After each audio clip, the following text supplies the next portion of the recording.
It all kicks off in a chaotic scene, where Fang Yuan's name echoes aggressively through the gloomy air. Banged up and bloody, our MC hears his enemies demanding he hand over the spring-autumn cicada in exchange for a quick and painless end. Right then, the attackers inform him that all the righteous factions have teamed up to crush his demonic den and order him to stop resisting immediately. Faced with his refusal, a man attacks with flames, accusing the target of wiping out thousands of people just to refine that cursed item. A woman controlling lightning also lunges forward, filled with hatred because he'd stolen her purity 300 years ago and exterminated her entire family with his own hands. Despite their furious promises about his demise, the guy remains firm and silent in the middle of all the destruction. With that, the warriors from the factions unleash their magic spells simultaneously at full power, right at him. Fang Yuan's reaction is to handle the ambush with cold calculation, facing the imminent danger with an absurd level of calm. 6 hours of an extremely draining confrontation pass as the siege remains tight. Then, one of the opponents tries a direct charge, annoyed by the enemy's stubbornness and persistence. Instead of fighting back aggressively, the protagonist simply begins to recite a contemplative poem about the passing of time and the seasons. And he concludes his philosophical reflection by declaring that, in the end, absolutely nothing important is left when you look back. At this crucial moment, all the memories of his first life as an ordinary Chinese student back on Earth flood his agitated mind. Immediately after, he recalls accidentally falling into this cruel, magical world, where he had to endure intense trials for 300 consecutive years. But even after that long initial period of suffering, the survivor still found the strength to hold on for another 200 years amidst the hardships. Countless memories that were hidden deep in his heart continue to resurface with intensity on the brink of his end. The scenes of his past come to life right in front of him, as if they were all happening again, all at the same time. More than 500 whole years fly by in a matter of seconds before his battered eyes. As he weighs his choices and the outcome of the battle, he finally admits failure in his great life goal. He reflects grimly the demonic path demands extreme cruelty, as going head to head against the entire world brings unavoidable consequences. However, a possibility crosses his mind about the potential effectiveness of the newly refined spring-autumn cicada hidden with him. Seized by this sudden hope, he lets out a maniacal laugh and swears he'll keep walking the path of darkness in his next life. One of the enemy warriors is startled, not understanding what's so funny, and alerts the group to a likely counterattack. Wasting no time, the vanguard charges again, demanding that the coveted artifact be handed over to the righteous side of the battle. But the cornered master decides to detonate his own body on purpose in a massive, uncontrollable energy explosion that devastates the entire mountain. The colossal flash from the destructive impact illuminates the region's dark night for several miles around. Far from that massacre, heavy rain falls on a huge, traditional pavilion isolated in the night storm. Inside the sacred place, an old man humbly begs for the ancestors' blessings, praying that the clan's annual ceremony will bring forth highly intelligent youths. Beside him, 2 other leaders echo the fervent pleas, hoping to get new blood and power to protect their families in the future. This entire ceremonial prayer reverberates softly through the spacious hall, focused on the grand altar decorated with bright flames. The elder concludes his words by bowing so deeply that his forehead touches the wooden floor, a sign of extreme respect for his lineage. The other subordinates follow the perfectly synchronized movement, revering the sacred space in absolute silence. Outside the property, the strong winds of the night storm continue to swing and batter the red lanterns hanging from the eaves. Back in the safety of the hall, the elders comment with nostalgia on how time flies, feeling like the previous ceremony happened just yesterday. One of them takes the opportunity to ask who will stand out in the next day's event, highlighting the fact that the Guyu clan has been in a terrible dry spell of geniuses for 3 years. In response to this valid concern, another chief bitterly points out that the neighboring rival villages have been revealing true prodigies lately. The biggest standout is a newly emerged boy named Bai Ningbing, whose natural combat ability is described within the clan as terrifying. The mere mention of this promising youth makes the atmosphere in the hall immediately thick with tension and genuine fear. It turns out the enemy's fame is justified by the fact that he reached level 3 in just 2 years of training, striking terror into the region's older generation. Despite acknowledging the opponent as the undisputed future pillar of the region, optimism returns to the conversation when they mention the history of a local boy who could speak perfectly at 3 months old. The chief's only sadness is that the child lost his parents very early, but the orphan's genius in composing complex works from a young age fills the group with pride. Taking control, the main leader declares the name Guyu Fang Yuan as the village's top bet, since children blessed with photographic memories often awaken incredible innate cultivation talents. The grand ambition he lays out is for strict and careful training to transform this young man into the only individual capable of going head to head with the rival genius in the long run. And the group's conviction is so strong that, even in a more pessimistic prediction of average talent, they still see the boy carrying the organization's honor on his shoulders. To wrap up the productive meeting, the chief announces it's getting late and tells everyone to rest well to be prepared for the morning's opening ceremony. Seduced by the praise surrounding the orphan's qualities, one of the elders secretly imagines how lucrative it would be to take the boy into his own home to guarantee 100 years of financial stability for his family line. However, quickly noticing the selfish intentions infesting the hall, the leader turns his back and issues a stern warning that all competitions must occur without any dirty tricks that would stain the clan's internal unity. Quickly reined in by the pressure, the subordinates bow, denying any use of schemes, and bid farewell with wishes for a peaceful night's rest. Immediately after, the important figures leave the building and walk hastily across the wet bridges under the relentless, heavy rain.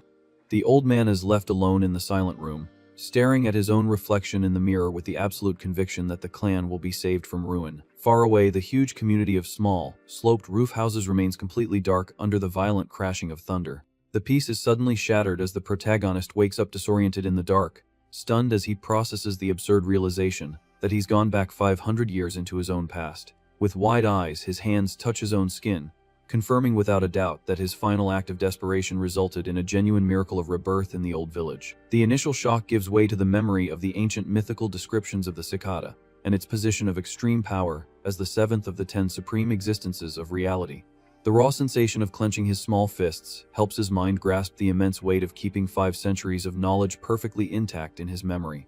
The whole improbable turn of events still tries to convince the manipulator's senses that the walls around him are a product of his wounded imagination. He perfectly recalls the fables that explain this phenomenon through the existence of a great conceptual river that governs the currents of time and allows for swimming upstream. Historically, this version of events was usually treated as just a crazy fantasy, dismissed very skeptically by intellectuals.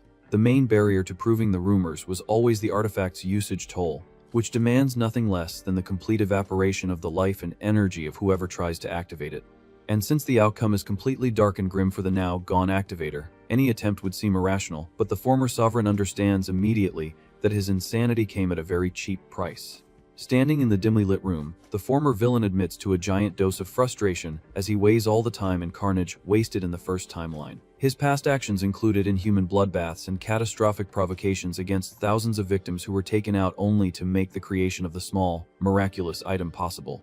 The reason for his slight annoyance is realizing that the much acclaimed artifact didn't make the return trip with him to make his new stay in the past easier. A detailed exploration of the magic system reminds him that the creatures take on countless different forms and are governed by strict rules of permanent or continuous consumption. Cross-referencing this mental data, he deduces with simple logic that the powerful mystical being that saved his life served strictly as a one-time, used temporal cartridge. The loss causes no drop in morale, being instantly replaced by the smug conviction that repeating the diabolical recipe is just a matter of time and paperwork. The simple strategic mastery over future world events, genius is still in their learning phase, and hidden legendary treasures puts his cunning mind several steps above anyone else breathing. And all this dirty planning is backed by shoulders carrying the primal instincts and imaginary scars of 500 years surviving as the planet's greatest battle threat. Sitting calmly on the wood of the narrow bed, the primary containment plan focused on immediate survival begins to take shape without emotion. The biggest hole in his divine tactic is dealing with the continental distance to the rich areas and the short chronological windows for stealing forgotten fortunes, putting the accumulation of basic power at the top of any attempt. The humiliation of inhabiting a body that hasn't even cracked the fundamental seals of internal energy forces his genius to take several humble steps back. He bitterly accepts the burden of being mortal again, fearing that a simple morning walk on the mountain could end with him meeting some random animal that could tear the future king to shreds, forcing a parasitic phase on his own village's bloodline. Despite his newly adopted pathetic dependency, the superb judgments of one who has known glory see that entire mountainous territory, sacred to the peasants, as a mere grain of sand. All the walls and security gates provide a restrictive social cage for his demonic appetite, but they charge a minimal price for the excellent immediate protection they offer. Willingly accepting this low-impact limitation, the wolf in a child's skin focuses entirely on cultivating the internal peace of the perfect disguise until he reclaims a lethal threat level of 3. Looking at the night landscape, the MC reflects that he can soon leave this miserable mountain behind, as the awakening ceremony happens the next day and will mark the beginning of his training as a master. The word talent crosses his mind, bringing a series of internal questions. Just then, the sound of the wooden bedroom door opening breaks the room's silence. A boy identical to him enters the room, suddenly calling for his older brother. Confused by the scene, Fang Zheng asks why he's standing by the window, getting soaked by all that rain. Fang Yuan mentally acknowledges the presence of his younger twin brother. He glances at the boy from the corner of his eye without changing his cold, distant posture. The boy explains that he came to close the window that was left open and warns that their aunt and uncle would be worried if they saw him awake so late on the eve of such an important event. All this coldness was never a surprise to the newcomer, who was already used to his brother's distance since they were little and tried to justify it as the natural eccentricity of great geniuses. Next to him, the younger brother always felt as common and insignificant as an ant, even though they both had the exact same face. This whole suffocating feeling of inferiority weighed crushingly on the boy's shoulders. His great rebellion against the heavens was the fact that they were born at the exact same moment, but only the older one received a brilliant gift, while he remained just a worthless stone. The constant whispers and gossip from the villagers, pointing him out only as Fang Yuan's overshadowed brother, deeply hurt his self-esteem. Over the years, this constant comparison made him hate his own reflection in the mirror, making the boy increasingly withdrawn and silent in the face of the sadness in his heart. Back to the conversation in the room, the protagonist just repeats the word worried in an extremely ironic tone. It turns out their parents passed away during an official clan mission when they were both only 3 years old.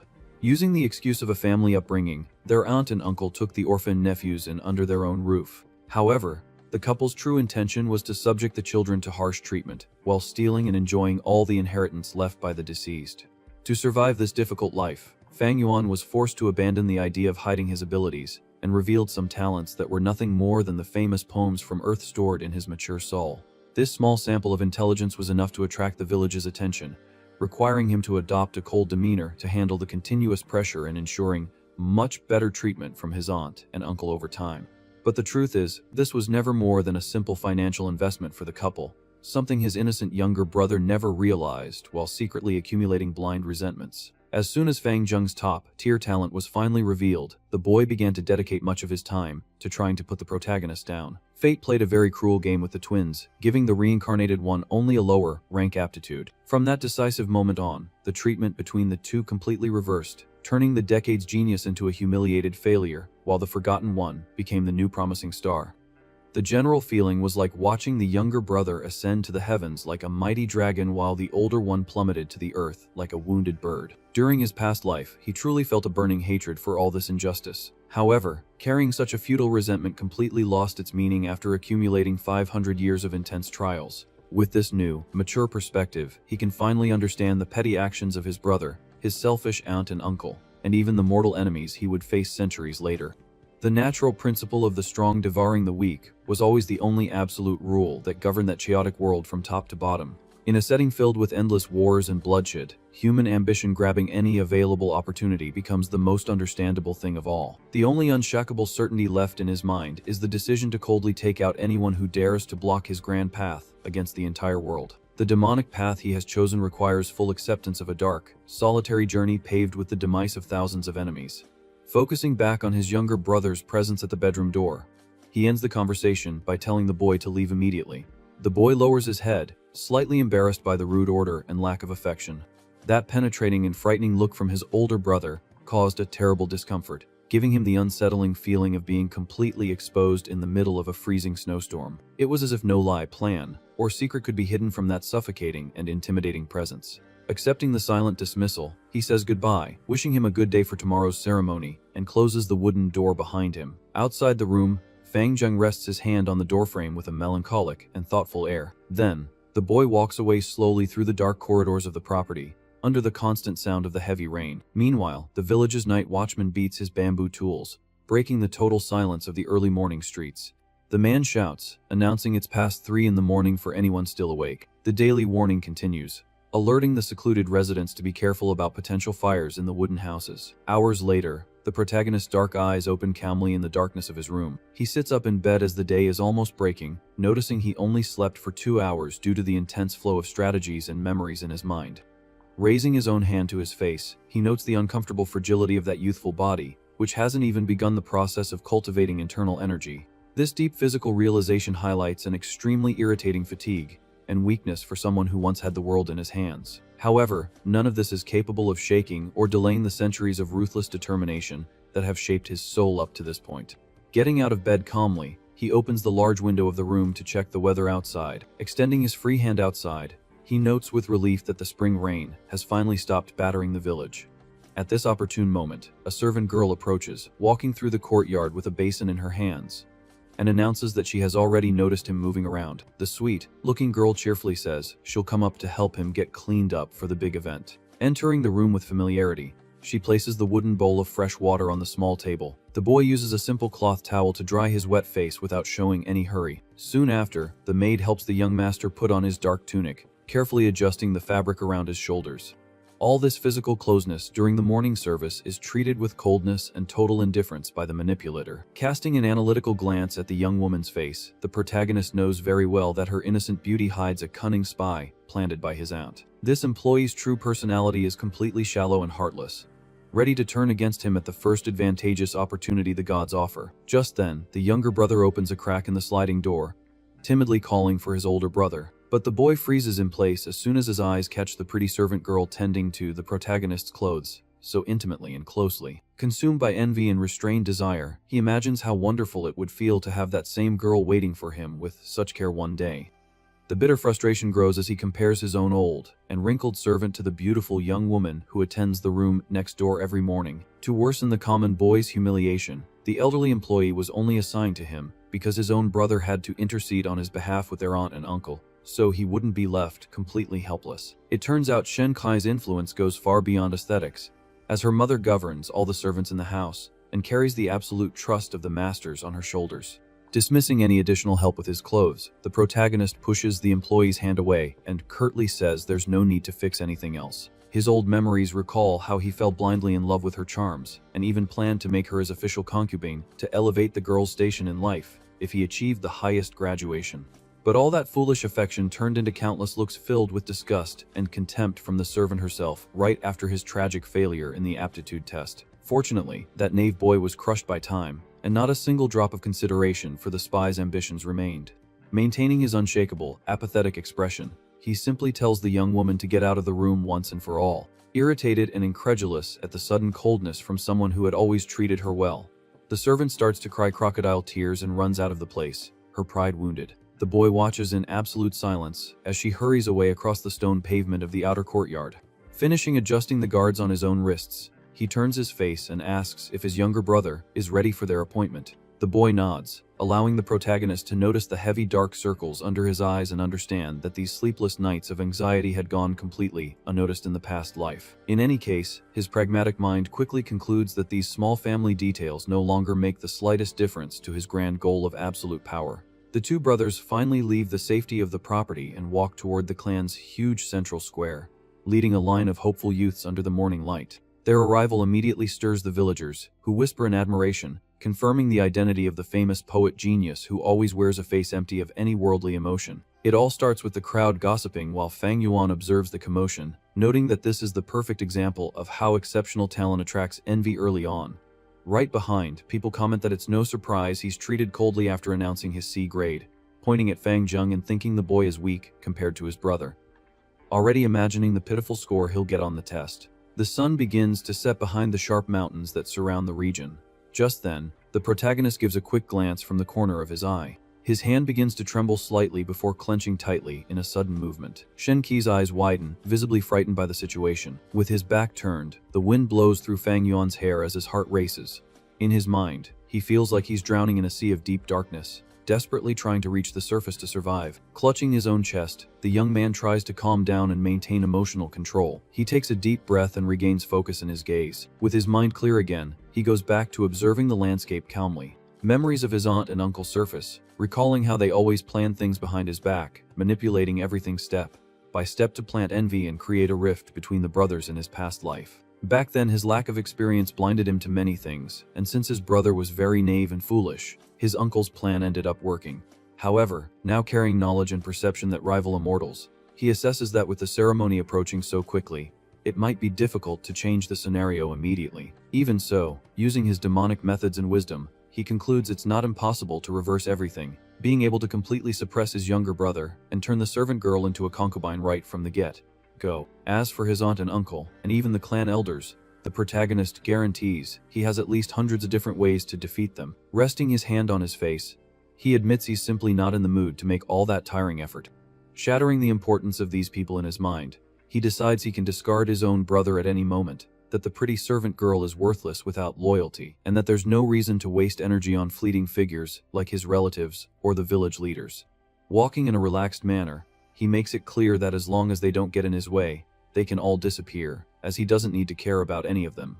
A commotion takes over the village's main courtyard, with the crowd gathered among the buildings with curved roofs. The chatter continues as an elder walks calmly down the stone corridor to take the lead of the event. Satisfied with everyone's punctuality on the day of the awakening ceremony, the man announces that this is the turning point in the youth's lives, asking only that they follow him without much talking. The group descends a rustic staircase, illuminated only by torches attached to the rocky walls. Soon they arrive at a huge underground cavern filled with stalactites and a strong mystical light. The boy observes the intense glow emanating from the depths of the enclosed space. Hundreds of years ago, the Guyu clan migrated from the central lands to the southern border and settled on Qingmao Mountain.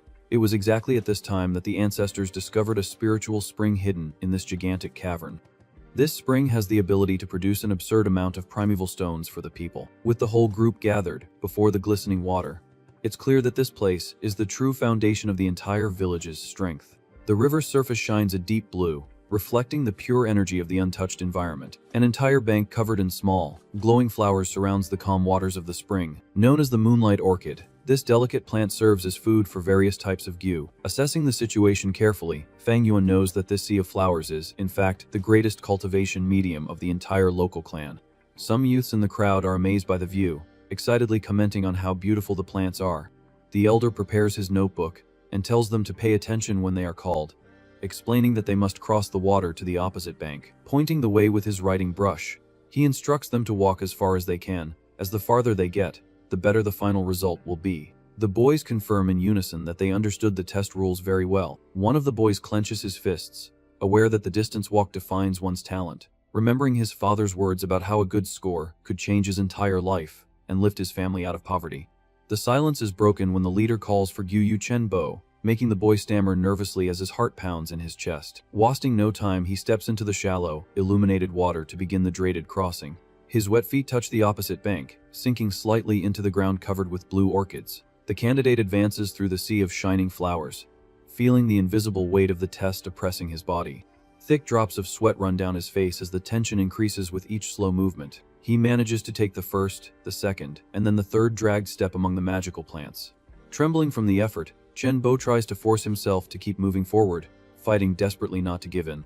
Following the young man's weak performance, the elder just blows smoke from his mouth without showing any surprise. With the brush in hand, he curtly notes a mark of only 3 steps in the participant's record. The boy collapses to the ground, strengthless, confirming in front of everyone his total lack of talent to become a Gyu master. Darkness covers the face of the failed youth, who accepts his cruel failure in complete silence. While the loser returns head down to this side of the river, the evaluator is already shouting the name of the next candidate on the list to avoid wasting time. Analyzing the results, Fang Yun reflects that not everyone is born with this natural gift, but in a normal situation, it's already considered good if half the people possess some magical aptitude. Within the village, however, the success rate is usually much higher, thanks to the legendary first-generation leader, a famous warrior who left behind extremely strong genes due to his intense martial cultivation. Because they carry this powerful man's blood in their veins, the average talent quality of the local residents ends up being infinitely superior to that of other regions in the world.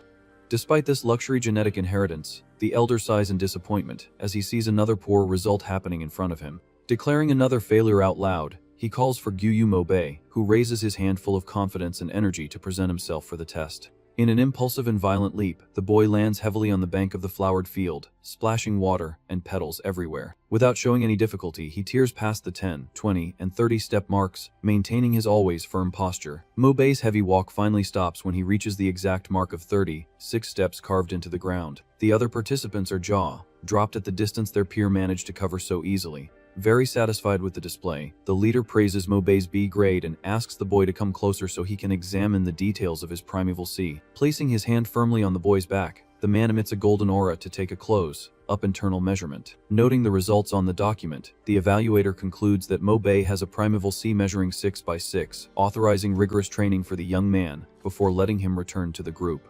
This special talent is officially measured and divided into 4 different levels, covering from an A grade to the most basic D grade. The grade achieved dictates the warrior's future, where low levels serve to support the family or form the backbone of the clan, while a B grade guarantees extreme care and leadership positions within a few years. But when a true genius with the legendary A grade appears, the entire village celebrates the great fortune, as in 10 years he becomes an absolute monster and is even eligible to compete for the coveted position of leader of all. Turning his attention back to Mobei, the elder assures him that as long as the young man dedicates himself, he will certainly become one of the great leaders in the future, asking him to give his all in training. In the shadows of the damp cave, the older members of the clan exchange short laughs and low comments. Full of himself, Mobei's grandfather boasts directly to his rival, asking if he found his grandson's performance good enough. Annoyed by the unprovoked taunt and the smug smile of his political adversary, the red-haired man turns his face and grumbles with restrained anger. A full hour passes with the youths walking non-stop across the carpet of orchids. Chewing on the end of his brush, the evaluator sadly notes that the bloodline is thinning, as the clan hasn't produced a high-ranking master in years, and the new generation only presents warriors with increasingly weaker talent. Shaking off worries about the village's decline, he deepens his voice to summon Gu Yuchi-chen.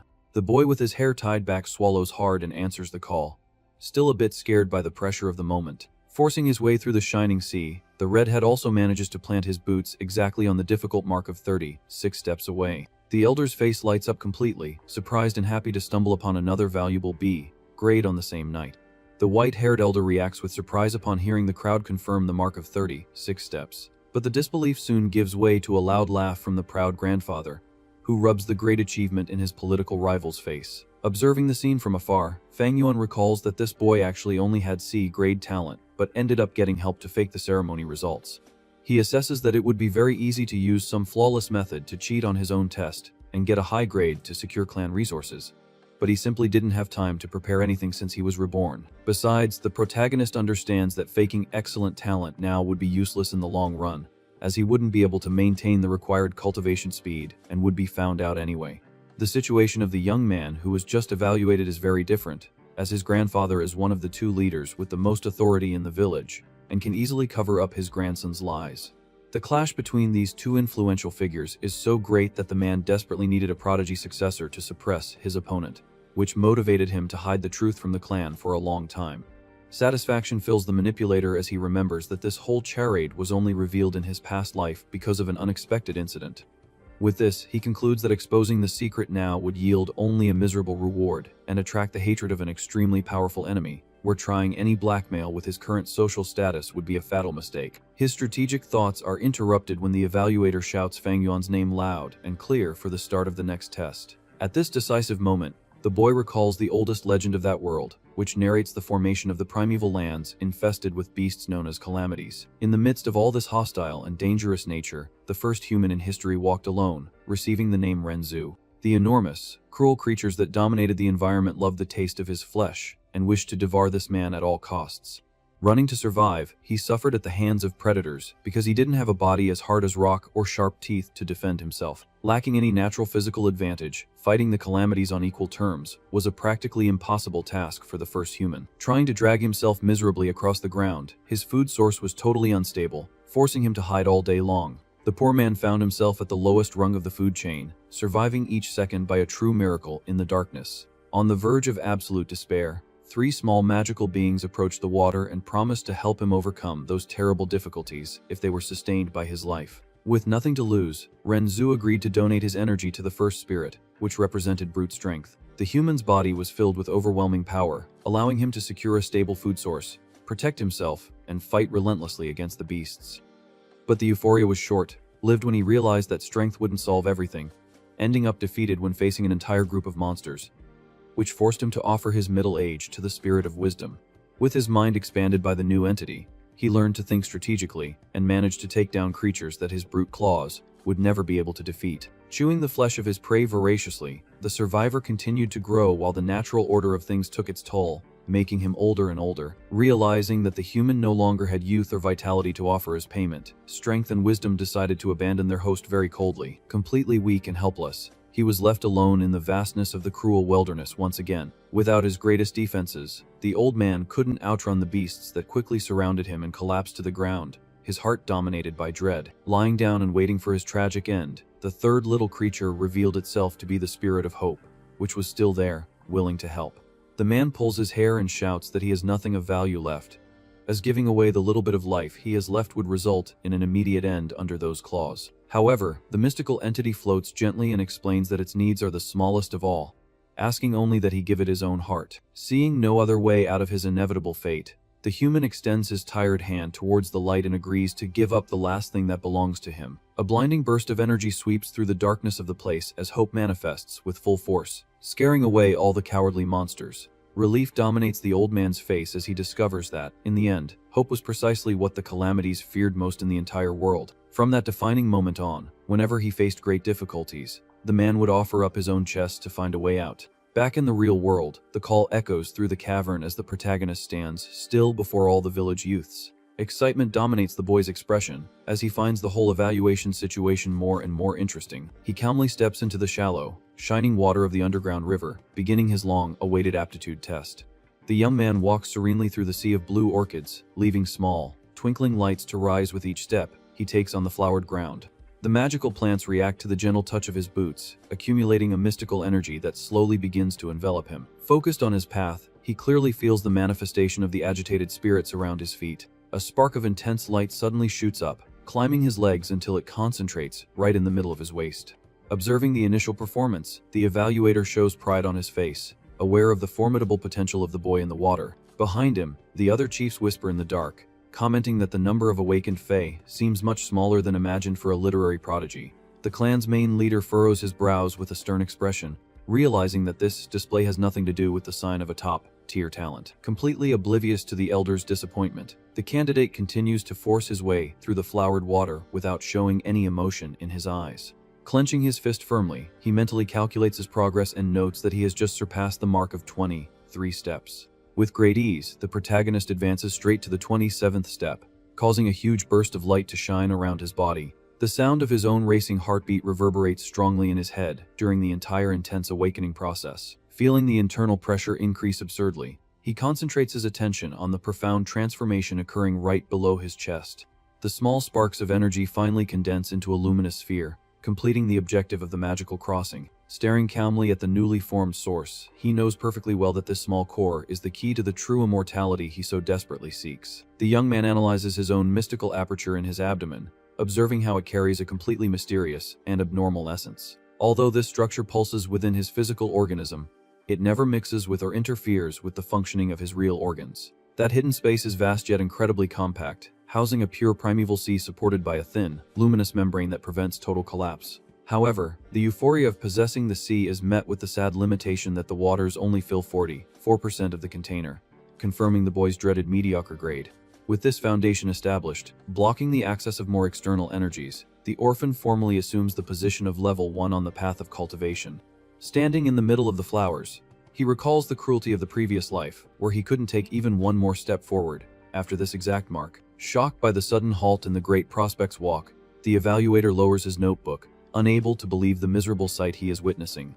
The young man casts an extremely cold look over his shoulder, completely ignoring the silent commotion that begins to spread through the cavern. Turning his back on the blue, shining sea, he begins the long return to the dry banks under the stunned gazes of the crowd. One of the boys in line gasps in bewilderment, blurting out that the clan's literary genius was nothing more than a common grade after walking only 27 steps. The chatter gains momentum among the incredulous competitors, who begin to question if the result isn't some grotesque system error. On the other side of the confusion, the younger brother watches Fang Yuan's return, completely dumbfounded. After all, their relatives had been anxiously waiting for an unforgettable talent. The elders in the shadows clench their teeth in deep frustration, cursing the mediocre result, while the leader refuses the possibility of failure in such an infallible method. To confirm the tragedy and bury any doubt, the other chief points out that everyone witnessed every detail with their own eyes, making any cheating absolutely impossible. With his pride wounded, the patriarch swallows hard and bitterly explains that displaying great intelligence is no absolute guarantee of possessing immense power for battles. He sighs heavily before the group, declaring that the village's high expectations have turned into a terrible disappointment that shatters everyone's predictions. At this, the reincarnated one recalls his first life, where the weight of that low-level condemnation annihilated his sanity in a split second. The shock of social rejection at the time left him paralyzed, and sinking in the cold waters of the cavern while he listened to the cruel taunts of the same teenagers who once adored him. On that same forgotten night, his aunt and uncle's calculating faces turned to pure hostility when they realized the nephew they had taken in yielded no profit. Cutting through the turbulent waters of his oppressive past, the current, mature version of the manipulator crosses the illuminated river with unshakable serenity. Without bowing his head to anyone, he steps onto dry land, facing the collective disappointment without shedding a single tear. In his heart, closed to worldly emotions, he absorbs the lessons of the ancient legend of humanity, where blind hope is the only antidote to pain. Focused on himself, he mentally scoffs at the other's sadness, ironically questioning what relevance the frustration of that bunch of fools has on his own relentless destiny. Turning his back on his shamed family, the protagonist declares with absolute conviction that he will follow his own bloody path, letting them all drown in unhappiness if they wish. Swallowing the great historical failure, the evaluator's posture slumps, and he calls out loudly once more, summoning Fang Zheng to take on the challenge in the waters. The tense silence of the cavern is broken by the loud call for Gu Yu Fang Zheng, making the boy respond immediately, while trying to hide the nervousness stamped on his face. Wasting no time, he takes the first heavy step toward the challenge. The water of the underground river splashes to the sides as the boy sinks his foot onto the shallow bank. Just then, mocking laughter begins to echo off the rocky walls of the place as he tries to advance. One of the elders in the shadows covers his face with his hand, lamenting that the brothers of the Fang family have absolutely nothing special about them. Another leader observes the scene with total disappointment, considering the younger brother's performance a true disgrace to the clan. In the middle of the sea of orchids, the boy suddenly stops and clutches his clothes at his chest. A strong gust of magical wind explodes around his body, stirring the river's waters. Watching everything from the bank, Shen Kui trembles from head to toe, unable to believe what she's seeing. Meanwhile, the protagonist just watches the situation unfold with an unshakable coldness in his eyes. The extreme effort makes Fang Zheng cough violently as he tries to stay on his feet in the illuminated water. Taking advantage of the apparent weakness, Mobei's grandfather lets out a loud laugh to mock that the older and younger of that family are two peas in a pod, which visibly annoys the clan leader with the provocation. Hidden in the shadows, Fang Yuan maintains an ironic posture and mentally encourages his brother to continue the show. The servant girl watching the ceremony widens her eyes as she notices a sudden change in the test. Observing the sea of people before him, the former sovereign confidently deduces that the path to the future will be much more entertaining than he had imagined. The spy planted by his aunt and uncle turns completely pale as she processes the true result of the test. In the face of the commotion that begins to form, the long-haired boy turns his back with total indifference. Meanwhile, the younger brother continues to force his body to walk across the carpet of mystical plants. The young employee reflects in shock that she never imagined seeing the older brother act so calmly in the face of his own failure. Shaking off any negative expectations, Fang Zheng charges forward, tearing through the luminous sea without stopping. One of the female candidates screams at the top of her lungs that the boy has just reached the incredible mark of 43 steps. The main leader of the clan vibrates with pure euphoria and celebrates to the heavens the emergence of a top-grade talent. Completely amazed, one of the female elders comments that it's unbelievable to see a genius of this caliber appear in the village after 3 long years of drought. Ignoring all formality, the red-haired leader already announces that the child's lineage originates from his own family and demands the right to adopt the boy. Immediately, Mobei's grandfather refutes the idea, accusing his rival of being corrupt and incompetent, stating with conviction that the boy would be much better off under his own care. Cutting the fight short, the patriarch tells everyone to shut up and declares that no one there is more qualified to raise the child than the head of the organization himself. He glares at his subordinates, daring anyone who has the courage to go against his supreme authority at that moment. A whole week flies by after the great revelation in the underground cavern. In the academy's bright classroom, the instructor explains to the youths that humans are the spirit of all living beings, while Gu represent the pure essence of heaven and earth. The master continues his lecture, detailing how the level of talent directly affects the size of the primeval sea in a cultivator's magical aperture. The explanation continues, highlighting that warriors endowed with this type of aptitude are the most suited to reach extremely high levels of power, becoming untouchable legends. In the middle of this very important theoretical class, the former demon is fast asleep, lying on his own study desk. The sound of the boy's heavy breathing draws attention, making his classmates notice that he has passed out again in broad daylight. The rumors flying around the village at night say the guy spends his early mornings stumbling around drunk to cope with the trauma of getting such a low grade on the test. Leaning on the wooden desk, the protagonist maintains his act of being a depressed and hopeless student perfectly. Annoyed by the student's lazy attitude, the teacher grumbles that he can't stand seeing the young man sleeping all the time and causing headaches for the organization. However, He soon gives up on demanding dedication and concludes that spending resources on a failure who can't handle his own grade would be a total waste for the clan. Far from the school, the leaders talk about the village's past, remembering that only 2 masters managed to reach the 5th step of strength in the entire local history. The first formidable success story was precisely that of the great ancestor who founded the village centuries ago. With his cheek resting on his hand, the reincarnated one listens to the legend about the second legendary master, who was the benevolent 4th generation leader. The instructor states with conviction that this hero of the past would certainly have broken through the barriers of level 6 if he hadn't suffered a cowardly attack from the flower wine monk. This tragic memory enrages the leaders, who mourn the premature passing of the former chief and call the enemy monk a coward and a scoundrel. It turns out this demonic adversary was a hated criminal who traveled to the mountain to commit atrocities right under the village's nose. After a colossal battle that destroyed the region, the monk was completely beaten and forced to kneel on the ground to pathetically beg for his own life. But Fang Yuan's attentive gaze follows the story, which says that the righteous leader took pity on the aggressor and decided to forgive his sins to spare the scumbag's life. Taking advantage of the hero's distraction and mercy, the monk launched a brutal surprise attack that pierced his opponent's body clean through. Although the leader took out the demon on the spot out of pure hatred, his injuries were too severe, and he ended up passing away shortly after as a great savior of the village. Leaning on his school desk, the boy turns this old story over in his head and tries to remember the crucial details about the monk's demise.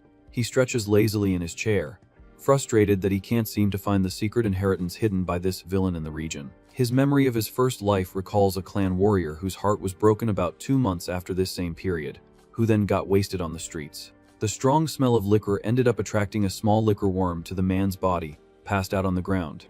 Trying to capture the mystical little creature by any means, the guy chased the critter to an underground cave, where he ended up stumbling upon the monk's mortal remains by pure accident. The big problem is that the protagonist only heard shallow rumors and gossip about this great discovery, which leaves him completely clueless about the exact location of the secret entrance. To try and recreate the chance encounter, he has bought liquor every night for the past week and wandered under the moonlight, but the coveted worm never showed up. The obsessive focus on this search has a simple reason: refining that rare being as his first vital artifact would be an infinitely superior advantage to the power provided by the clan to beginners. Looking out the bright classroom window, he realizes with concern that April has already arrived and the deadline for his window of opportunity is rapidly closing. Outside the military academy, strong winds sway the leaves of the large bamboo trees on the grounds. The instructor ends the theoretical part of the week, announcing that it's time for the students to choose their first magical items in the clan's treasure room. He demands total dedication in the process of refining the new creatures, stressing that this is the initial practical test for the newly formed class. To spice up the student challenge, the master offers a hefty reward of 20 primeval stones to the first student who manages to master their own artifact. As soon as the class ends, excitement takes over the teenagers, who rush out, pushing and shoving, desperate to get to the resource depot to secure the best available options. The guard in charge of the facility's entrance yells furiously, telling that bunch of kids to form an orderly line and enter one at a time. The large wooden doors of the academy remain open as the intense movement continues in the courtyard. Outside the restricted room, the youths wait their turn, anxiously discussing which power they will choose to start their journey of battles. When his turn finally comes, the protagonist pushes the heavy door and enters the completely dark stone room alone. The place reveals itself as a long corridor lined with ancient shelves, where dozens of jars are lined up, holding the small, sleeping entities. Walking through the silent depot, he runs the basic information through his head, remembering that the magic system is rigidly divided into 9 great levels of strength. Evaluating the options in the basins with a critical eye, he notes that the clan has only made the most basic level 1 beasts available to the class of rookies. This restriction makes perfect sense, as trying to use a higher power artifact would exhaust the wielder's energy and require an absurd amount of expensive food to sustain the magical creature. The choice of the first host is an extremely dangerous step, as this entity creates a vital connection with the human's heart, which means the critter's end causes terrible damage to the master. Analyzing the shelves, the former villain laments the lack of clues about the mysterious monk, as his great initial desire was to focus all his attention on capturing the coveted liquor worm. Since he has no idea when he will stumble upon the secret cave, he decides to ensure his basic safety by taking a moonlight dew for now. He carefully removes the small bluish relic from the bowl, admiring the crescent-shaped creature that was created exclusively through his village's secret methods. Resting on the palm of his hand, this small, shining artifact functions as the great symbol of the organization's power, impossible to find in other regions of the planet. Walking calmly out of the military facility's door, The young man tucks his mediocre choice into his sleeve, aware that the worm lost in the mountain is still his main target for dominating the world's future. It all begins with the protagonist aware that the Moonlight artifact is a specialty exclusive to the village, although it doesn't help much in a master's development compared to the liquor worm. Leaning on the counter of the local tavern, he orders 2 jars of aged wine, maintaining his routine from the past few days in the hope of attracting the mystical creature around the region. The bartender quickly collects the payment, very satisfied with the guaranteed profit from the loyal customer. It turns out that these primeval stones not only serve as the main currency of the world, but also carry a condensed essence that is extremely important for accelerating warriors' progress. However, maintaining this pace of constant daily spending would make any fortune disappear in a very short time. Standing in the middle of the courtyard with the jars in his hands, Fang Yuan calculates that his initial savings are already practically gone after a full week of frustrated searches. For a cultivator, having enough stones is a vital resource capable of overcoming even the enormous disadvantages of having a lower-tier talent. Walking through the bustling streets, the former villain notes that he will soon have no more money to buy drinks and wonders if he will really be forced to refine the village's common artifact as his first choice. Observing the flow of people from above, he reflects on the prize of 20 stones, promised by the Academy Elder to the first student who masters their magical entity, but he recognizes that his mediocre grade destroys any chance of victory without using some dirty trick, as this process depends purely on natural aptitude. Just then, his younger brother runs breathlessly towards him, surprised to confirm the drinking rumors and hastily warning him that their aunt and uncle demand to see him immediately. Grabbing the protagonist's arm, Fang Zheng tries to pull him while begging him to stop drinking like that, arguing that their loved ones are worried sick. This past month caused a brutal reversal of realities, where the former legend fell from grace while the forgotten boy began to shine brightly as the clan's new great promise. Coming out of the shadows, straight to the top of everyone's attention, brought an overwhelming sensation for the younger brother, who was still struggling a lot to adapt to this new glamorous life. Suddenly, he started receiving admiring glances from all the residents wherever he went, walking awkwardly under the pressure of this sudden fame. And in the midst of all this furor, hearing the gossip about his older brother's decline was a huge shock, finding it hard to believe that such a strong figure had sunk into depression to escape reality. Observing the defeated figure in front of him, the boy pettily realizes that the former prodigy's ruin only serves to confirm his own spectacular growth. The realization finally starts to sink in for the younger brother, bringing the unshackable conviction that the protagonist is just an ordinary man, while he is the true superior genius of the family. Inflated by this new reality, he firmly holds Fang Yuan's shoulder and tells his brother to wake up and get a grip once and for all. But the only response he gets is an extremely cold and intimidating sideways glance. Shock instantly takes over Fang Zheng, dissolving all his authoritative posture. That deep well of darkness in his older brother's eyes carries a crushing pressure that is completely impossible to decipher. Without expressing a shred of emotion, the reincarnated one analyzes the boy's audacity with total indifference. Bothered by his own fear, the rookie clenches his teeth, trying to regain his courage, telling himself that he has changed completely and no longer needs to cower before his own brother. Breaking the tense mood for good, the former demon just tells the boy to stop staring at nothing and get moving, turning his back in a relaxed manner. Far away, the aunt bites her lip hard, consumed by a silent irritation inside the house. With that, the large double doors of the hall are thrown open violently by the protagonist. The late afternoon sun illuminates the traditional roofs of the village during this uncomfortable family meeting. Sitting comfortably in the main room, the uncle breaks the ice by commenting on how time has flown and praising the fact that both possess magical aptitude, with a clear emphasis on the younger brother's promising talent. Satisfied with the situation, the patriarch offers a small sum of 6 primeval stones to each of them as a gift of encouragement for their studies. Beside him, the woman helpfully adds that this money will be very useful to cover the enormous energy expenses required during the creature control phase. Holding the small bag of coins, Fang Yuan analyzes the handout in absolute silence.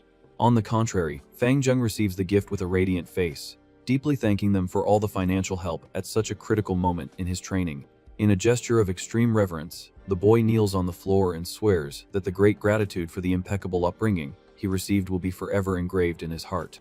Satisfied with the perfect act, the aunt tells her nephew to get up with a motherly tone, emphasizing the immense pride of having raised them as true sons all this time, especially since the couple couldn't have natural heirs. Throwing the final bait of the night, the woman confesses that their biggest dream would be to formalize this bond and make the boys their legitimate sons for the rest of their lives. Maintaining a friendly tone, the man confirms the intention to adopt them to form a genuine family and directly asks if the prodigy is willing to accept this noble proposal.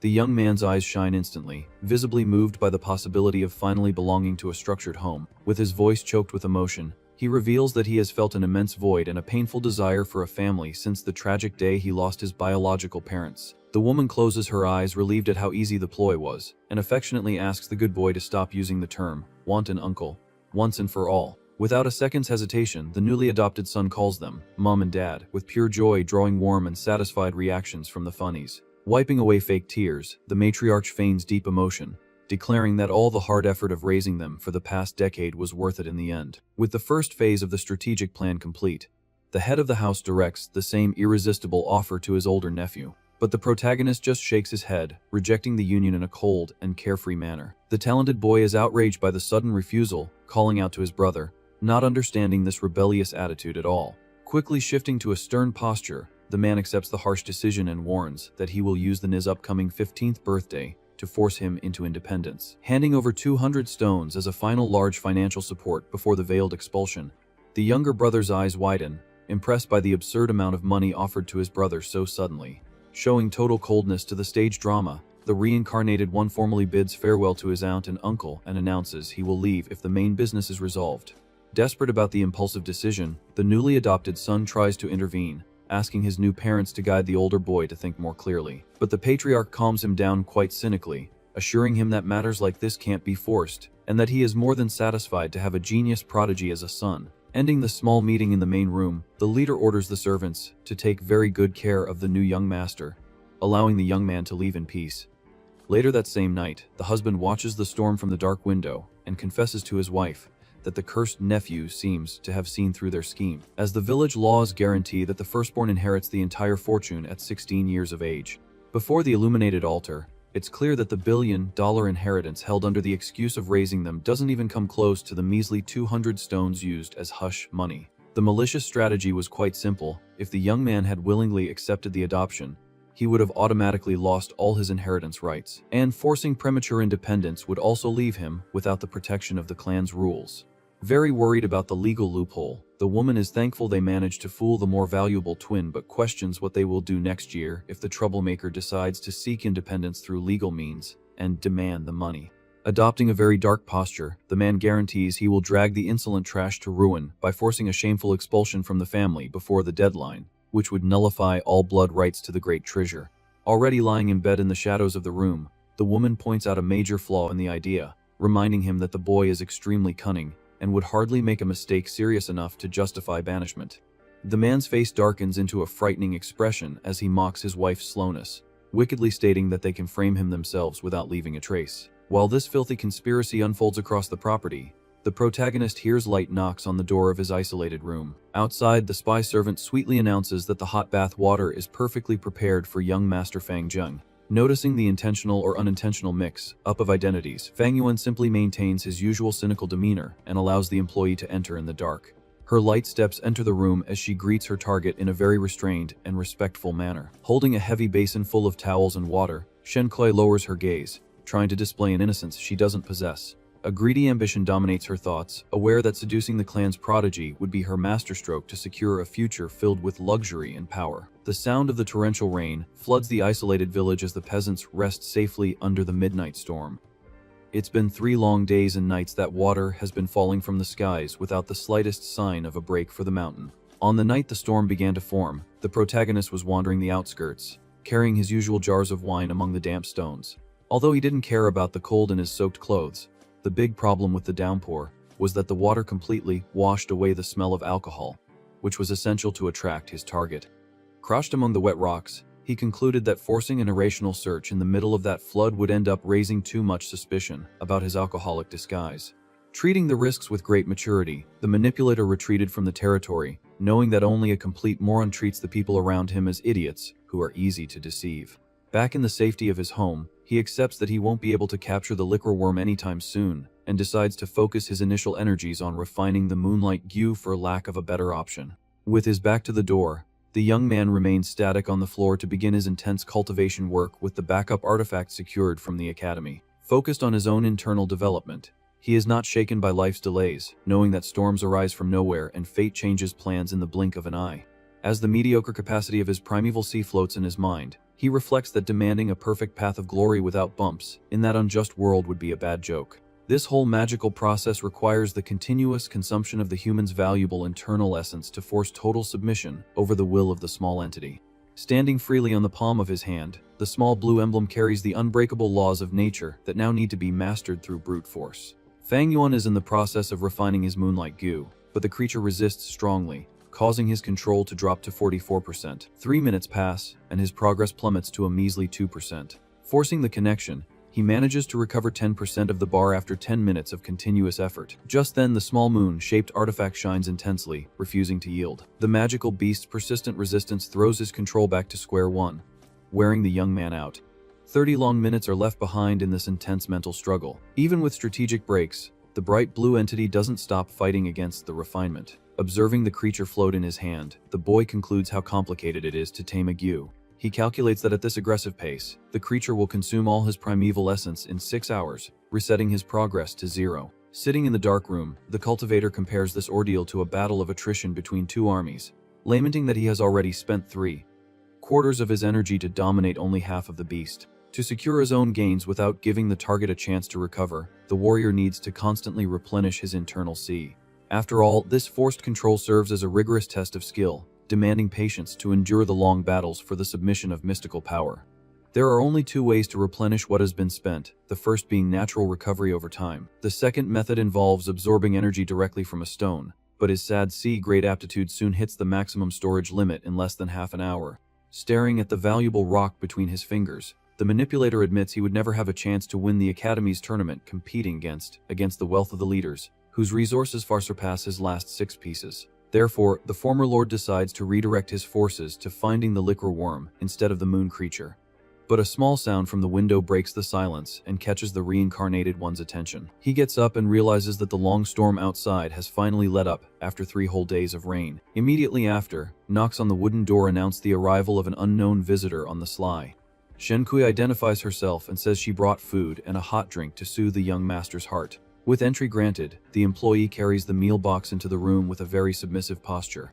Smiling friendly, she tries to start a conversation, commenting on the wonderful aroma wafting from under the lid. Wasting no time, the servant takes out the dishes and starts preparing the meal on the small wooden table. The hot drink is poured carefully, filling the small round pots. Next, she invites the protagonist to sit and makes a point of joining him for a drink that night. Pressing her body intimately against the unshackable young man, the girl swears loyalty and promises to comfort him regardless of his mediocre aptitude test score. The sudden closeness reaches its peak when the employee suggests giving her body to him right then and there.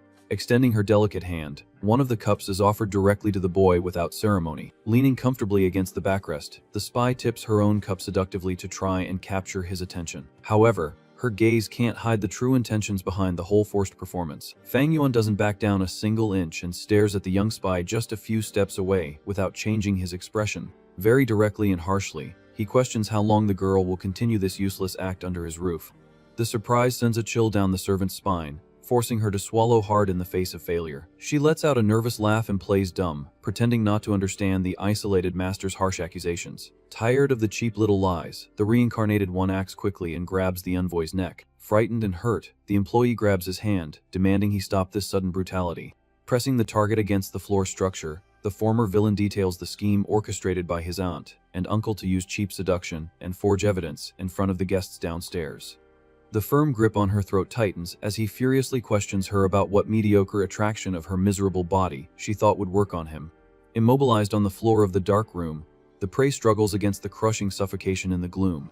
Totally asphyxiated in agony, the intruder tries to find any air that will free her from her deadly sentence. Soon, the fake courtesan yields to the painful reflexes of strangulation and lets out a desperate cough on the dark rug. Grabbing and lifting her terrified chin up, the cultivator announces loud and clear that she is nothing but a pile of dust for his purposes of domination. With her eyes full of terrified tears, Shen Koi cries profusely, realizing there is no pity in that merciless boy. The imposing aura emanating from that room exudes all the dark weight that would make any mortal confuse him with a true, relentless demon pulling the strings of a futile puppet. Returning to his icy calculation, the master imposes a decision and tells the creature to repeat the exact same fake move on the high-level boy who carries his genetic traits to obtain a smooth release from the dirty class system. Concluding the series of commands, the leader expels the woman very curtly. Completely destabilized, the servant leaves, carrying her deep, humiliating shame as she passes through the traditional door, unable to close a good deal. Analyzing the silence maintained after the shameful failure of his lying relatives, he reflects that the current social structure has improved upon the old past tricks of his petty relatives to a degree superior to the original he knew.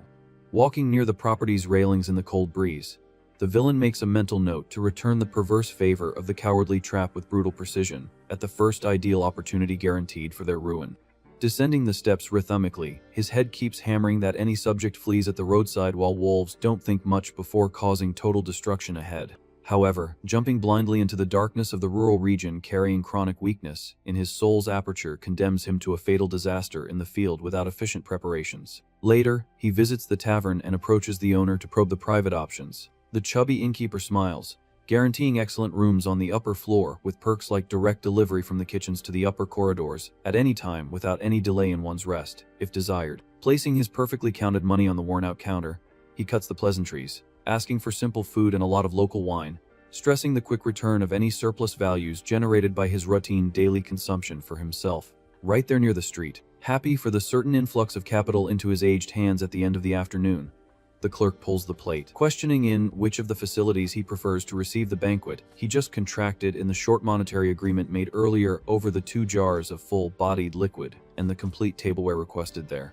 Without any fuss, the client declares blankly and chooses the large, popular hall spread across the initial floor of that old restaurant, not wanting to spend his days secluded from the nosy working class masses talking loudly. Turning his back, he slowly heads towards the back, securing a clean table in the smoky room. The entire room fills the air with a gigantic chatter emitted by the large peasant crowd celebrating the stable weather, drinking the common local hook in groups seated on the rectangular benches of the uncomfortable furniture under dim light. Ignoring the idle chat, his thoughts return to the giant need generated by his inferior C-type cultivation, forcing him to seek nothing less than almost entire dozens of the rare rocky pieces to fuel the development of the elementary magical creatures captured by the students, which depletes reserves right away, making the base effort contained in the academic bonus prize useless. Served with sliced and seasoned meats right near the open flames of the furnace in the back, his suspicions turned into cemented convictions that quickly capturing that inheritance forgotten centuries ago by the old urban legend of underworld monks had become the undeniable main key to the unhindered continuation of his growth as a master of magic who carries the intact past engraved in iron and fire, so as not to end up falling among the ranks of mediocre side characters who get taken out for little things in neighborly clashes. Picking up a portion with the rudimentary chopsticks, his reasoning confirms that the answers to the bureaucratic walls lie beneath the earth, and delays in these clues also bury his development. Although focused on the arduous mental work, the young man notes his irritation at having spent 7 consecutive stormy days spreading the stinky bait over the hills and ravines of the village's mountainous area without any visual success of the small mystical worm anywhere around where he stepped. His reflection is cut short when shouting from the central tables erupts, forcing more drink down the throat of the large, burly warrior covered in heavy marks from the fierce hunt recently won by the midnight team in the riparian forest. The hunters noisily celebrate the colossal fall of the tough, skinned jungle monster, begging the innkeeper to take the superior bottles out of hiding for a well-deserved toast on the lively night of profits divided into pieces and stones slammed on the dirty table. Retorting to the aggressive pleas from the sweaty table with a good payer's smile on his face, the elder throws back the exact justification of the high costs of real drinks, awaking inflated furies due to the blatant doubt cast on their pockets full of hard-earned gains. Retreating his defenses before the other's puffed-out chest, the man shrugs his shoulders, detailing that the units cost the painful fixed rate of an unbelievable 2 complete stones slammed on the wood in exchange for each clay pot full of the house's grape elixir. The sentence lands heavily, melting all the confident shine and opening up paralyzed expressions of extreme dread on the rough faces of those street fighters in response to the insane numbers blasted into their disbelieving ears at such high prices from the shops in the market square of the isolated hole, where they think they are powerful and snobbish. One of the fighters can't handle the violent attack of inflation, throwing the blame on the old man, shouting his suspicions in a loud tone as a cowardly attempt to pull a fast one on the regular clientele with the cynical edge of a scam. At the top of his lungs under the ears of everyone else nearby listening to the stage scene. Fearing the insane loss of their daily bread guaranteed by blood, his comrades close in on the out of control one's shoulders, demanding a calm return to their mediocre reality, telling him to stop burning a fortune for nothing on unreachable luxury tables, before ruin sweeps away the necessary purchases for their next brutal challenges scheduled for the middle of the year. However, on the other side of the round tables, a sneering brute notices the other's weakness, firing off cutting humiliation, telling them to stop their whining and just shut their mouths, picking up their beggar's shame if the cash disappeared from the bag before the showboating ended, without the guts to sustain their past glory face to face. Cut through by the third-party humiliation without any warning from the showy competition.